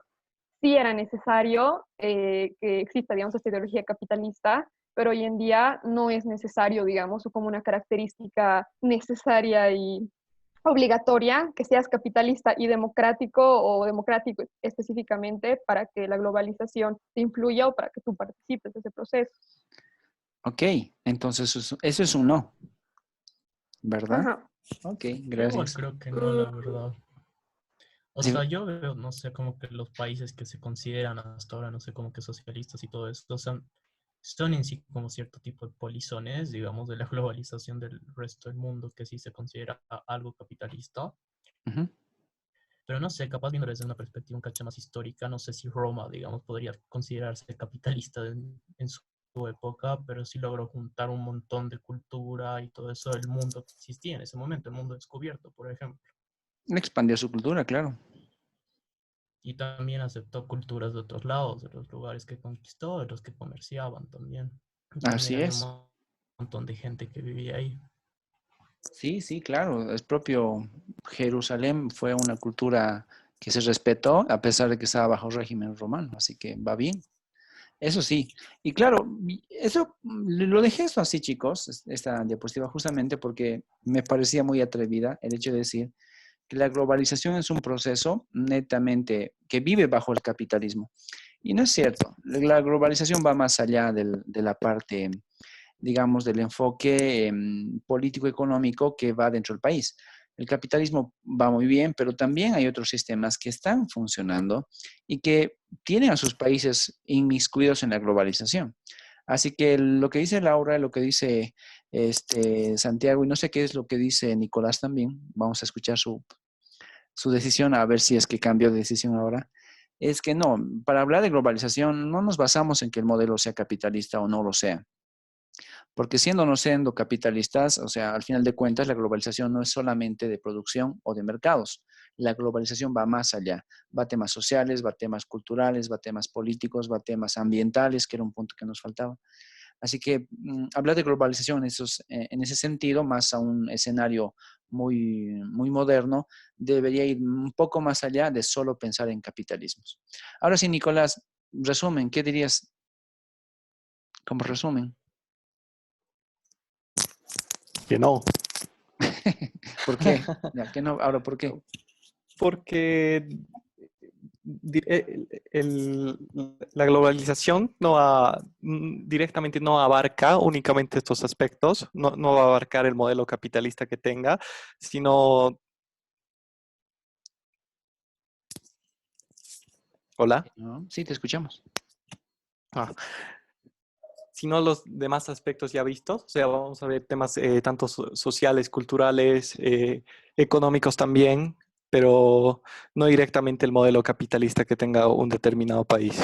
Sí, no, no es limitativo. Y eso quería que lo comprendamos así, porque, claro, los últimos escritos de la globalización, ya contrastando lo que se escribió hace 20 años atrás, desde Stiglitz, cuando ganó su premio Nobel y demás, ya la globalización va un poco más allá, ¿no? Ya estamos en un escenario que ya salió del mercado y salió de las raíces básicas sino que ahora estamos en un escenario bastante amplio. Y como les decía, la palabra holístico aparece bastante. En los libros de globalización, el pensamiento holístico es algo que se lo considera como base. Y cuando alguien tiene un pensamiento holístico, significa que está pensando en el conjunto de elementos, el todo. Y por lo tanto, chicos, ustedes como futuros economistas también tienen que empezar a pensar en el todo. Es bueno asumir una postura, como inicialmente lo hizo Nicolás, pero en virtud de las pruebas también hay que saber, o sea, adaptarnos a ese cambio y entender que, bueno, pues, dadas las nuevas, la nueva realidad, el tema de globalización ya no puede ser meramente económico, y por lo tanto debe ser entendido en un sentido más de tipo holístico, ¿no? Es el término que por ahora les voy a permitir que lo usen, por favor, ¿no? Para poder, sobre todo, reducir nuestra respuesta. La globalización es algo holístico y por lo tanto lo asumimos como tal por ahora. Ahora, ¿qué cosa es lo que fomenta que exista globalización y cada vez esté más profunda?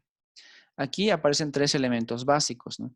De por qué motivo es que la globalización ha llegado a ser lo que es a la fecha.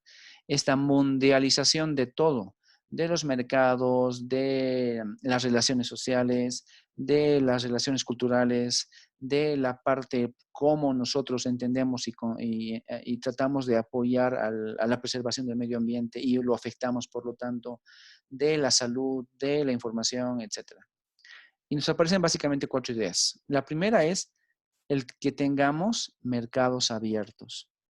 El hecho de tener mercados abiertos, de los países me voy, a los países tienen mercados abiertos, es un factor que está fomentando de gran medida, en gran medida, el crecimiento de la globalización. Esta globalización se ve muy, muy, muy influenciada por la apertura de los países. Y claro, quizás la mayoría de los países están con ese tipo de escenarios, donde lo más difícil va a ser identificar países que tengan sus fronteras cerradas, porque hay muy pocos, ¿no? A ver, la siguiente persona, bueno, Laura, no sé si quiere participar, creo que sí, Laura Guzmán. Laura, ¿qué opinas tú respecto a este factor llamado apertura de mercados nacionales? Que tal como les comentaba, la apertura de los países al comercio internacional definitivamente es, y es muy obvio, definitivamente es un factor que impulsa la globalización. Pero, ¿qué sabes tú? Si es que conoces algo, si nos puedes comentar, ¿qué sabes tú sobre economías que estén cerradas? No completamente, porque ninguna lo está, pero ¿qué economías estarán así relativamente cerradas a el libre comercio que tú conozcas y nos puedas comentar? A ver, ahorita solo se me ocurren dos ejemplos, que supongo Ujú. que serían Corea del Norte, Ya, digamos, para por empezar. supuesto. Ujú. Y después, tal vez, o sea, tengo entendido que en la Polinesia creo que hay algunas islas que son súper así todavía, digamos, se mantienen como que las tribus y pueblos que están súper desconectados del mundo y que la gente medio que no pasa por ahí, pero ni siquiera es como una economía muy grande como para que se la pueda tomar en cuenta. Y tal vez, si es que se puede considerar, digamos, como un poco de em, economía cerrada, las Ujú. economías que tienen algún tipo de sanción, como Irán, tal vez, o Venezuela, Y esas, digamos, se claro. me ocurren como ejemplos Ok, que tienen genial. algún tipo de sanción económica. Y sí, y sí. Y sin embargo, a pesar de que existen esos países cerrados, no todos lo hacen por voluntad propia. Y ahí es justamente lo que tú comentas, es bastante acertado. Hay muchos países que quizás no quieren, quisieran estar con economía, como economías abiertas, pero tienen sanciones, y eso es correcto. Quizás la sanción más conocida y más antigua es la sanción hacia Cuba, ¿no? El bloqueo económico a Cuba, que le impide tener una economía muy abierta, salvo con algunos países. Y obviamente hay uno de los países que apoya bastante a Cuba es Rusia. Quizás no tanto ahora como antes lo hacía en la época de la URSS, de la Unión Soviética, pero sí tiene bastante historia de apoyo. Entonces, hay algunos países, son muy pocos, que aparecen como cerrados al libre comercio. Y son tan cerrados algunos países al libre comercio que ni siquiera a veces permiten que existan turistas. Y uno de los casos más conocidos, como dice Laura, es justamente Corea del Norte. Si en algún momento conocemos algo sobre Corea del Norte, seguramente entre esa información que podamos conocer es que hay muy pocos turistas que pueden llegar o tener el privilegio inclusive de llegar a Corea del Norte. Tiene uno que hacer un trámite muy, muy largo, muy extenso y muchas veces es rechazado para poder pasar a Corea del Norte. Es como si básicamente pudiéramos identificar que a los coreanos del norte, a los de Corea del Norte, me refiero a sus gobernantes sobre todo, no les interesa mucho que la gente los visite. Ellos están felices con su escenario, ¿no? Ellos están felices viviendo dentro de su país a su manera, ¿no? Y quizás no están muy interesados en el turismo. Lo mismo aparece con un país llamado Turkmenistán, por ejemplo, que es uno de los países que formaba parte de la Unión Soviética, ¿no? Que cuando se desmembró, el 89-90, se independizó esta partecita, era uno de sus estados, y Turkmenistán es un país muy cerrado, cerradísimo. Según las estadísticas, este país tiene, creo que al año, todo el país tiene al año como 5,000 visitantes, no más, ¿no? 5,000. Y a veces 5,000 es un día en el Cusco, ¿no? Hay 5,000 personas por día en el Cusco. En cambio, en Turkmenistán hay 5,000 personas en el año en todo un país. Así que hay economías que están cerradas a voluntad y otras que no están cerradas a voluntad, sino que están impuestas. Caso básico, el tema de Irán, de alguna forma ha estado con bloqueos también, pero Cuba con mayor historia y demás. Así que la apertura de comercios nacionales e internacionales sí fomenta a la globalización. Sin embargo, hay muchos casos, como estos países indicados, que quizás no están tan abiertos al comercio internacional, pero aún así tiene mucho que ver con el tema de la globalización.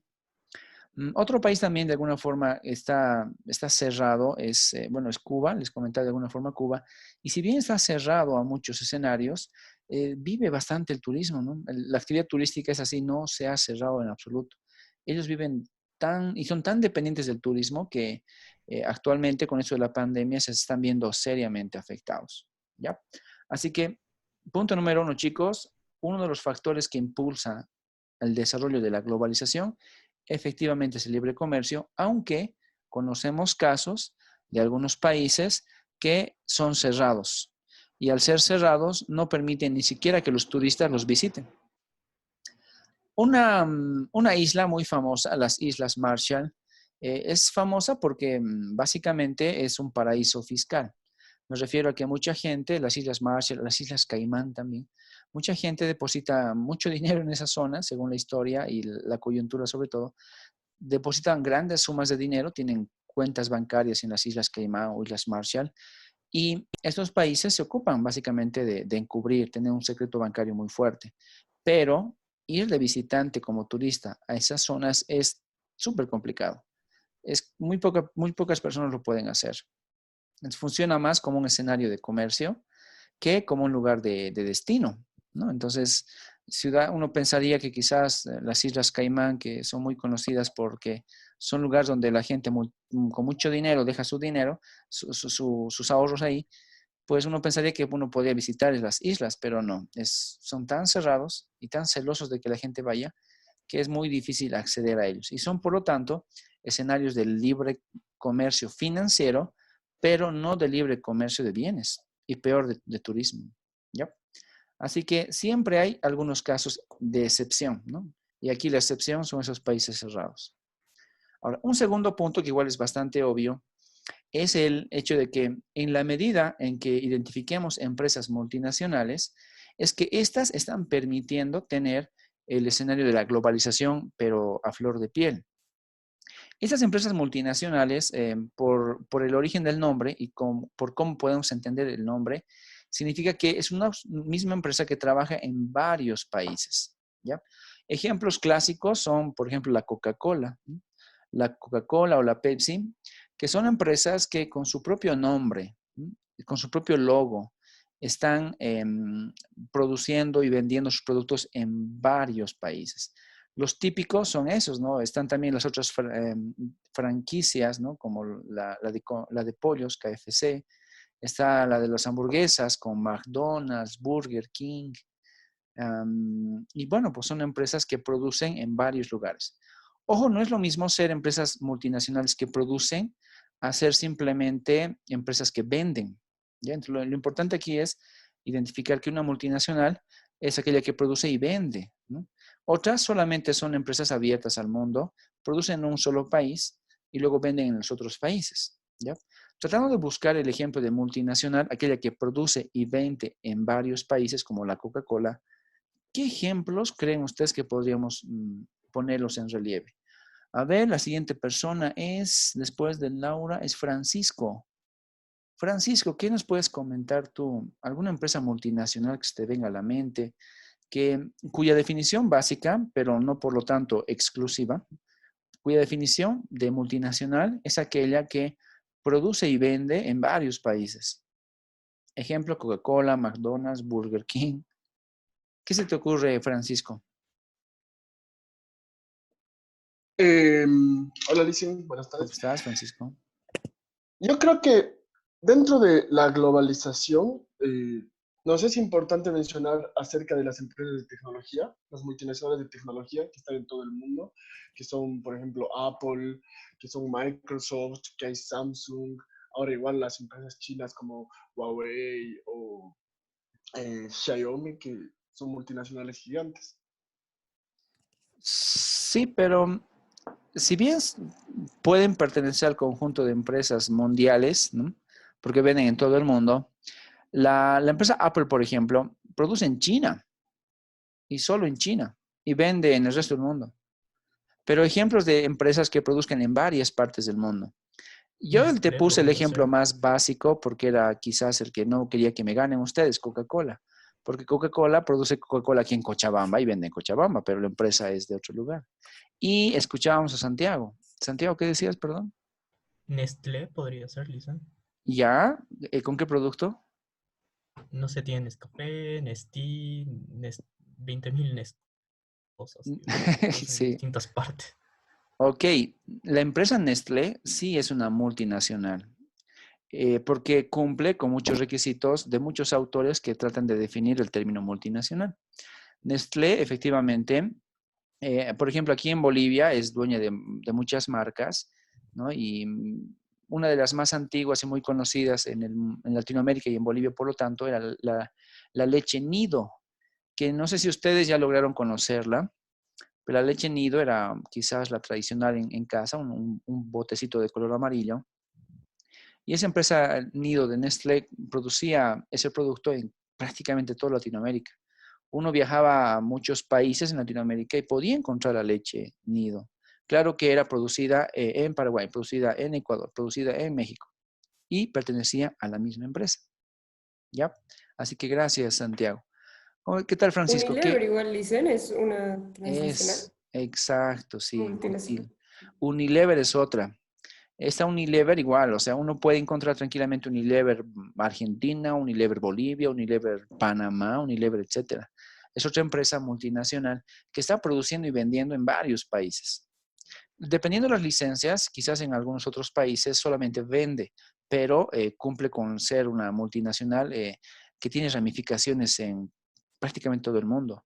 Unilever es muy, muy, muy, muy relevante. Ahora sí, Francisco, ¿qué se te ocurre? Nestlé, Unilever, y están. Tal vez otro tipo de empresas de comida como, no sé, KFC, McDonald's, Burger King. Ya dije, ya las dije yo por si acaso. Ya las dijiste que Ajá, ya les dije. Quiero que piensen un poquito más allá de lo básico. Lo básico lo dije yo, por eso me apuré en decir todo eso en uno. KFC, Burger King, McDonald's, Subway también. Pero hay Onda, otras Adidas, más. ¿Cuál, perdón? Nicole. Onda, Adidas. Adidas, ya, sí, Adidas puede ser. Quizás no tan diversificada como otras, pero sí Adidas. Ustedes pueden comprar un producto Adidas que está hecho en Corea, está hecho en China, está hecho en Taiwán, está hecho en Estados Unidos también. La empresa Adidas, sí, puede ser tomada en cuenta dentro del rango de las multinacionales, porque produce en varios países y vende en varios países también. Dale, Francisco. Volkswagen dicen, Mm, igual. pues no tanto. O sea, quizás antes, cuando no había tanta diversificación de empresas en varios países, Volkswagen hubiera entrado bastante bien, porque Volkswagen, si bien tiene su casa matriz en Alemania, tenías Volkswagen México, tenías Volkswagen Brasil, Volkswagen, Brasil. sí, no sé si llegó a la Argentina, pero había Volkswagen en varias zonas. Sin embargo, a la fecha, Volkswagen no está tan diversificado, ¿no? Se vende en varias partes del mundo, pero se produce en muy poquitas. Creo que Alemania, creo que mantuvieron México y de repente algún otro más. Pero Es que han Volkswagen, No tenido, sé si Brasil, creo que se mantiene Brasil, no sé. Volkswagen ha bajado un montón por los problemas que han tenido con eso de sus autos de diésel que supuestamente no contaminaban. sí, los motores de diésel en Europa, que tuvieron fraude por Exacto, sí. contaminación, por niveles de contaminación.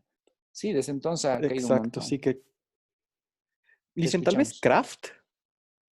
Kraft, ¿qué es Kraft? Perdón, no se me viene a la mente cómo es Kraft. Es de Heinz, ¿no? Que es de las comidas, salsas. Es dueña de Ya. Cadbury también, de Ajá. Milka. Ya, sí, Exacto, la he de visto en Milka, algún lugar. Toblerón. Sí, la marca la conozco. Ok, sí, es otra empresa multinacional. Tiene varias marcas que son identificadas por el nombre, pero la empresa es única, ¿no? Y es una sola que está vendiendo en Exacto. varios lugares. Lo mismo que Nestlé. Como Unilever, Kraft, Sí, Johnson Kraft. Johnson también. Johnson Johnson, ¿verdad? Correcto. L'Oreal. Johnson Johnson. No sé si L'Oreal, no sé cómo funciona L'Oreal, no tengo mucha información al respecto, Francisco. ¿Qué sabes de L'Oreal? 3M, tal vez. No, que es la empresa de los artículos o sea, como shampoos y todas las cosas. Entonces, me imagino que tal vez como Unilever podrían servir para este ejemplo. Tendría que investigar un poco más para ver dónde producen. Ya. Dicen Sebastián nos decía Kellogg's. 3M. Sebastián, ¿era Sí, Sebastián? sí, ¿Qué sí. sabes de Sebastián? ¿Qué sabes de 3M, Sebastián? Pucha, la verdad es que no mucho. O sea, sé que operan, digamos, en varios países Ya. y se dedican para el cuidado de la salud, si no me equivoco, pero eso, digamos. Ya, ok. Dicen dato curioso, L'Oreal es de Nestlé aparentemente. Sí, Nestlé es una empresa que ha comprado tantas. Nestlé PepsiCo igual somos también. PepsiCo, Kellogg's. correcto. Que es Kellogg's, dueña igual de KFC y todo eso. PepsiCo. Sí, tienes Ok. una filial de John Brands que es dueña de Subway y KFC. Ah, ¿verdad? Jan Brands. Por eso en KFC Ajá. no puedes comprar Coca-Cola en varios de los países, porque Bueno, ok. tiene Pepsi. Claro, Claro. Taco Bell y Ajá. no, ajá, ¿verdad? Ya, No ok. sé si es Domino's o Pizza Hut o una de esas igual entra. ¿De PepsiCo? Ajá. Ok, bien. ¿Se dan cuenta, chicos? Hay varios ejemplos, ¿no? Que están saliendo y que, claro, nos permiten entender que hay una que es la multinacional, que es Nestlé, que es realmente enorme. Y esa es la que está siendo dueña del mundo, básicamente. Y eso es más o menos donde quería llegar. Más adelante, y seguramente ustedes también se buscan en Internet, van a encontrar estos grandes oligopolios mundiales. Ahora, obviamente son oligopolios porque son empresas, poquitas empresas que dominan el mundo. Una de esas está claramente identificada, es Nestlé. Otra es PepsiCo también. Otra es Johnson Johnson. Ya, y hay unas cuantitas más. Estas empresas han comprado tantas otras locales que tienen ramificaciones por todo lado. Pensé que alguno de ustedes me iba a dar quizás el dato de las empresas cerveceras, que igual son empresas multinacionales. No sé si alguien conoce algo al respecto. SAP Miller, IdenBev.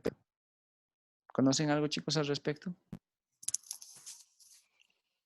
Sam Miller y AB InBev, que son dueñas básicamente de 7 de cada 10 cervezas que se consumen en el mundo. Claramente Ajá. Francisco tenía que hablar. Es su tema. Pensé que lo iban a decir, por eso a eso me voy. Pensé, es que esa es otra de las multinacionales. Porque, por ejemplo, estas dos empresas, o sea, representan, no sé, un gran porcentaje de las cervezas en el mundo. Bolivia todas las cerveceras de Bolivia pertenecen a una de las dos, no sé cuál, ya se me fue de la mente. pero todas las empresas cerveceras de Bolivia pertenecen a una de esas dos, digamos SABMiller. Entonces podemos decir que SABMiller es la dueña de las cervecerías en Bolivia y en muchas partes de Latinoamérica. Y esa es otra gran multinacional, porque si bien no usa el nombre SABMiller, pero es una sola empresa que está produciendo en varios países y vendiendo en varios países. ¿Ya? Entonces ese es otro de los ejemplos típicos. Es otra de las empresas de tipo oligopolio mundial, ¿ya? Porque hay muy poquitas. Ok, entonces, ojo, las multinacionales hay varias. Esas varias, uno tiene que empezar a buscar información sobre estas para entender cómo están operando. Y quizás la forma más tradicional de operar es lo que hace Nestlé, ¿no? Muchas veces la gente reniega de Nestlé porque piensan que Nestlé es como un pulpo que está cubriendo a todo el mundo, porque es una sola compañía que es dueña de casi todo lo que consumimos a diario. Y es que Nestlé lo que busca son empresas locales que producen alimentos tradicionales, como por ejemplo galletitas, café, leche, cosas por el estilo. En Bolivia hubo bastante repercusión cuando Nestlé se puso ahí en afanes de comprar a la empresa orureña de galletas, la Ferrari Getzi. Y claro, al final de cuentas, le compró creo que una parte de la empresa Ferrari Getzi. Tenía que comprar el resto de la empresa Ferrari Getzi. Así Nestlé ya era dueña de Ferrari Getzi. Pero bueno, hasta donde supe, compró una gran parte y era dueña de la marca de galletitas Mabels. Esas galletitas Mabels que son como unas donas chiquitas, pero medio duras y dulzonas. Esa era tradicional de Oruro, pero la Nestlé ya la estaba comprando, ¿no? Hace unos 5 o 10 años atrás, hace bastante tiempo, chicos. Pero miren que cómo es que Nestlé ha ido creciendo por todo el mundo.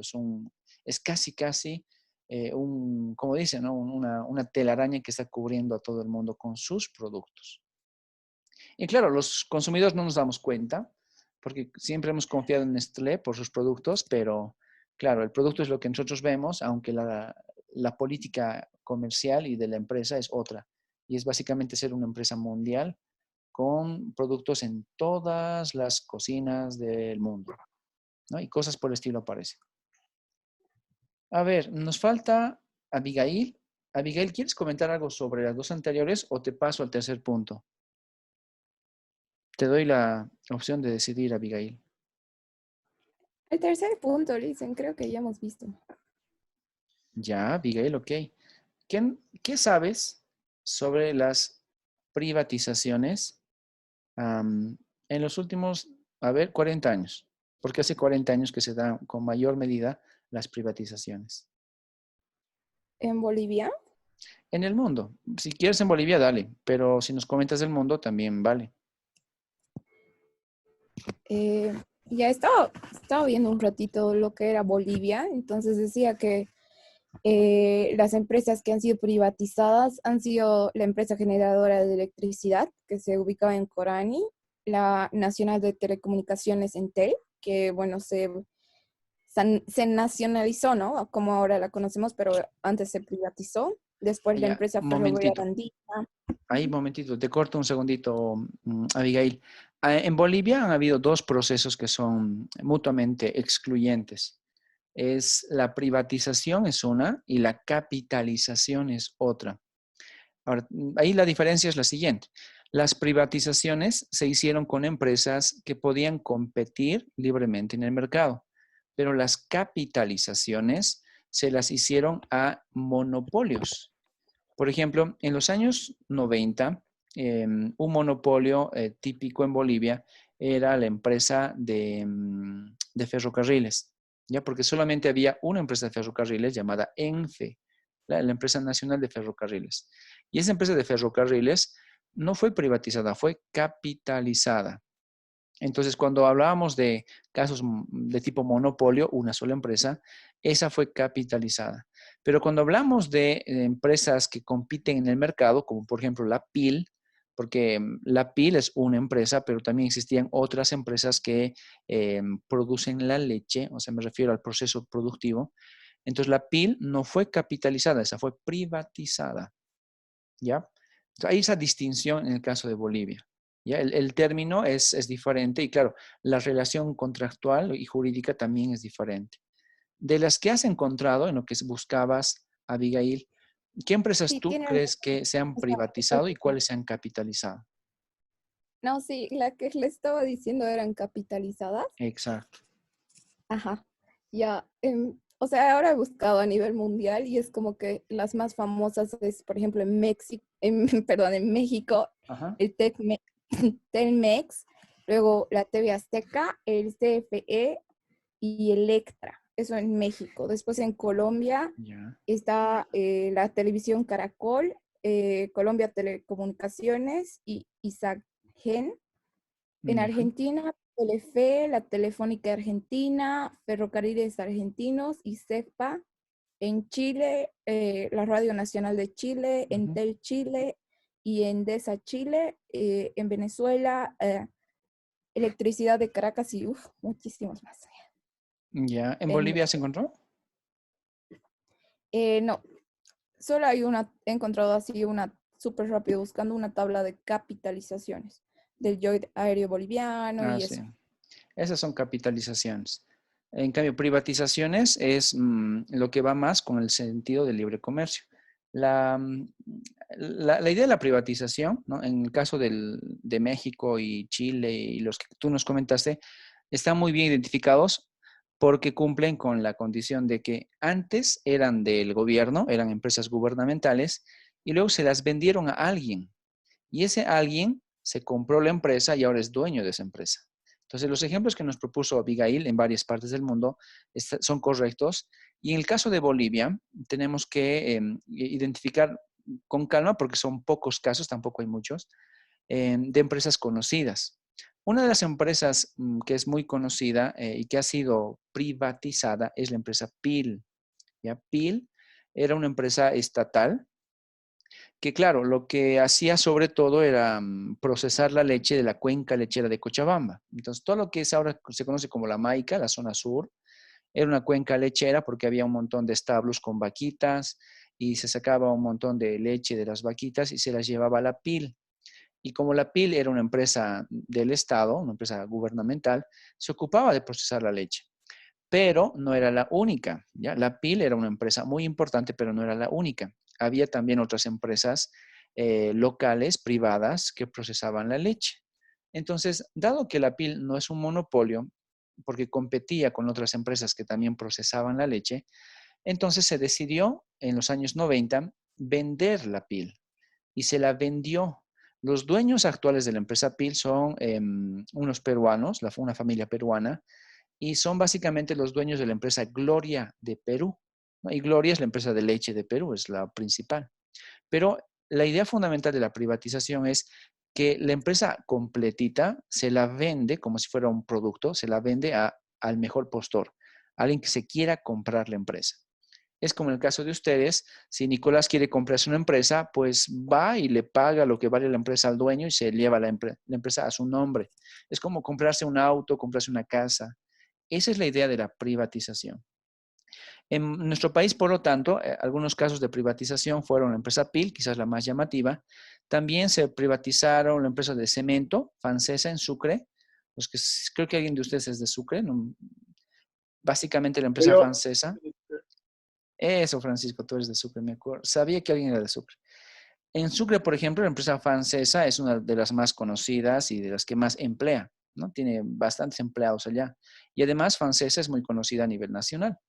Y claro, esta empresa francesa fue privatizada. Se la vendió en una gran parte a un solo dueño. Y ese dueño es un político muy conocido en nuestro medio. Y lo mismo sucedió, por ejemplo, con la empresa que hacía azúcares y alcohol, Guavirá, que igual fue privatizada. También existían muchas otras empresas más pequeñitas, como una en Oruro, la fundidora de Oruro, la empresa Vinto, fundidora que estaba ahí, era empresa pequeñita, igual era una pequeña empresa del Estado, se la vendió y ahora pertenece a un capital privado y punto. Entonces, esa es la idea fundamental. ¿De dónde sale el escenario de privatización? Sí, Paola, dime. ¿Dicen que era la capitalización? Perdón. Ok, bien, antes de cambiar de tema, tienes razón, les aclaro ese punto más. Entonces, privatizar es cuando una empresa pública se la vende íntegramente a un privado. Es como si el gobierno ahora, que tiene a la empresa BOA, BOA es una empresa del Estado, se la vende a Paola y Paola se compra la empresa BOA. Entonces, ¿quién es el dueño de la empresa BOA? Pues Paola Delgadillo, ¿ya? Esa es la idea. Alguien asume la potestad de dueño de una empresa que antes era del Estado. A eso se le denomina la privatización, que es muy diferente de la capitalización. La capitalización, según la norma boliviana, se la asigna a empresas de tipo monopólicas. O sea, pónganse a pensar en los años 90.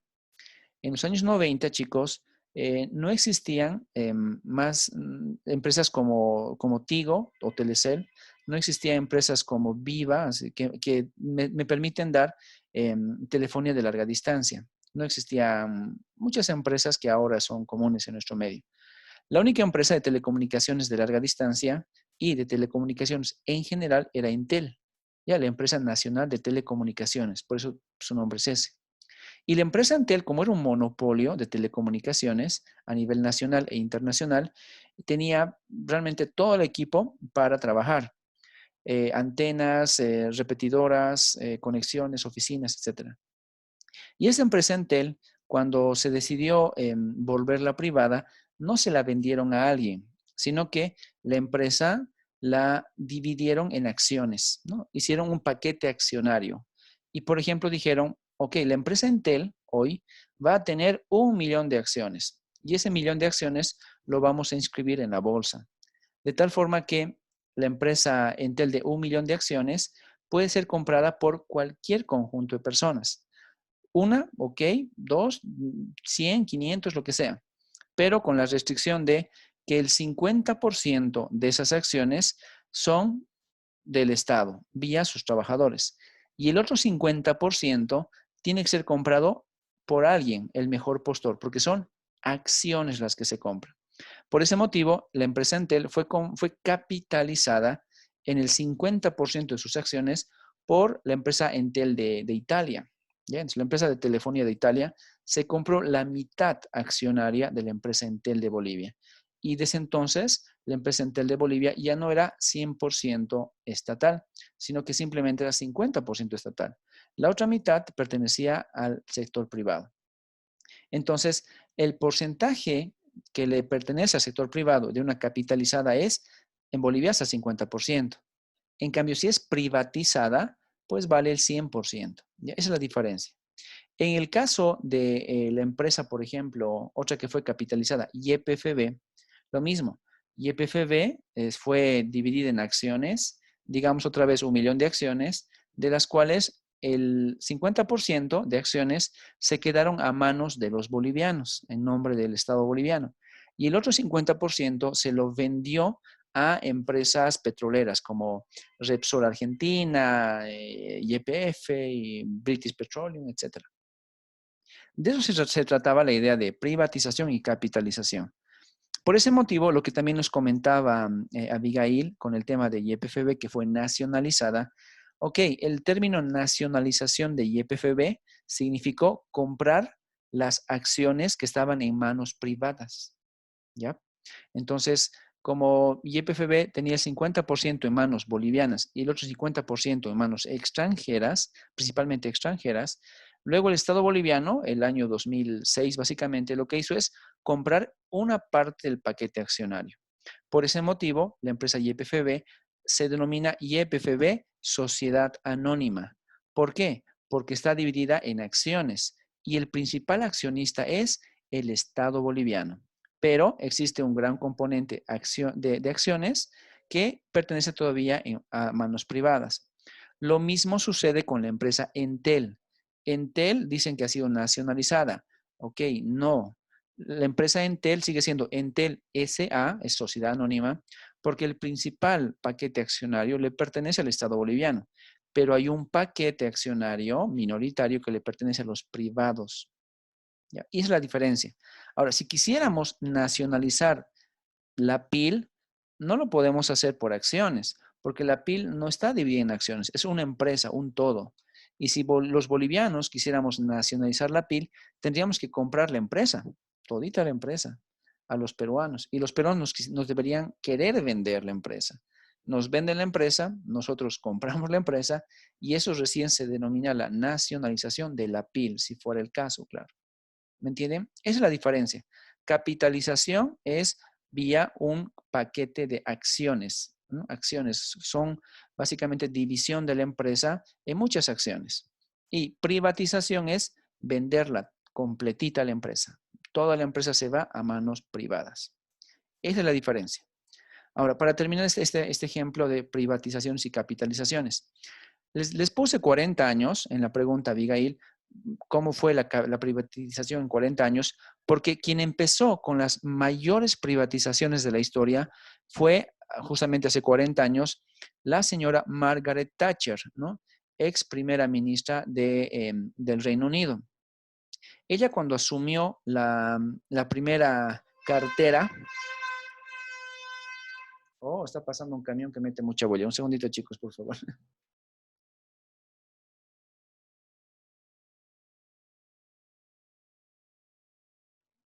Bien, creo que ya pasó el camioncito con mete mucha bulla por mi casa. Les decía, básicamente hace 40 años, Margaret Thatcher lo que provocó fue un gran reajuste de la economía del Reino Unido, justamente pensando en las privatizaciones. El Reino Unido tenía, igual que muchos países de esa época, muchas empresas estatales, pero como muchas de estas estatales tenían muchos empleados y no era algo muy productivo. Los sindicatos en Inglaterra eran muy fuertes porque básicamente tenían muchos empleados, muy productivos todos ellos, claro, estaban produciendo muy bien a nivel mundial, pero exigían bastante el tema del incremento salarial, remuneraciones más acordes, más remuneraciones, muchos problemas y demandas de tipo laboral. Y la señora Margaret Thatcher lo que hizo es empezar a vender las empresas. Tenía una empresa que hacía zapatos, entonces la vendió. Había una empresa estatal que hacía sillas y la vendió, etc.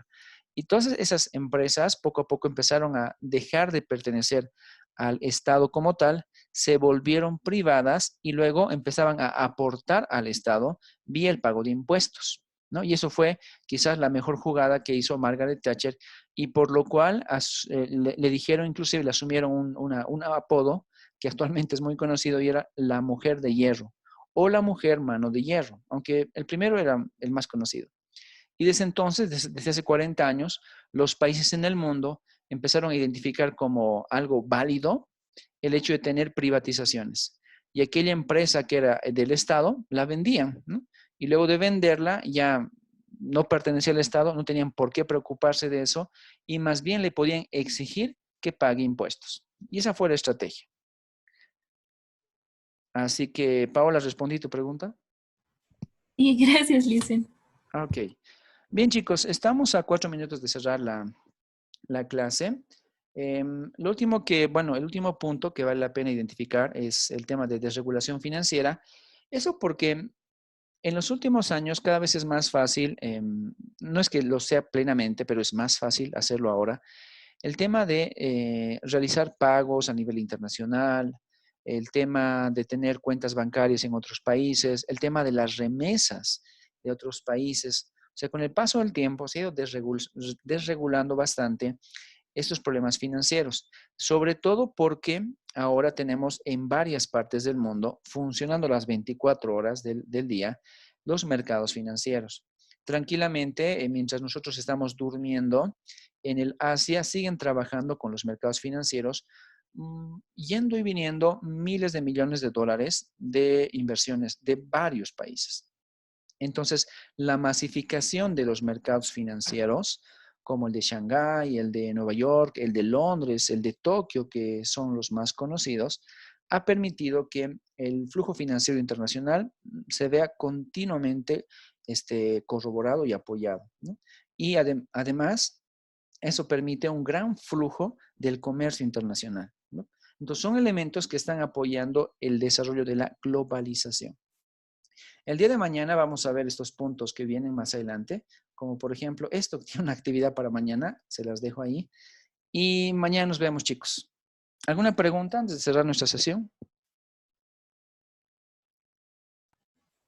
O sea, lo que está en UPB virtual tenemos que hacerlo para mañana. Todavía no hay nada en UPB virtual, pero esto es solamente está en mi computadora. Dice actividad en clases. Sí, pero si ¿No? entras no hay nada. Ya. Mañana lo hacemos Gracias, en Licen. clases. ¿De qué, Paula? O sea, Ok, chicos. hay tarea, dice. No hay tarea. No hay tarea. Ay, Tenían sí. tarea para Ok. hoy. Lo que pasa es que se nos fue la hora y lo estamos dejando para hacerla mañana. ¿Ya? Mañana llegan temprano. Una vez que se conecten, les explico su tarea. Dicen, toda la bibliografía que nos ha comentado también, ¿la va a subir a la plataforma, no ven? ¿Nos ¿Correcto? dijo? Sí. Justamente Ya, he listo. seleccionado la bibliografía que tengo disponible para poner en el sílabo. Ya, muchas gracias, Lisa. ¿No? ¿De qué? Gracias, Licen. Muchas gracias, Lisa. Que tengan buenas tardes, chicos. Gracias, Lisa. Hasta Igual, mañana. Lisa. Hasta mañana. Hasta Gracias, mañana. Liz. Hasta mañana. Que les vaya Hasta bien. mañana.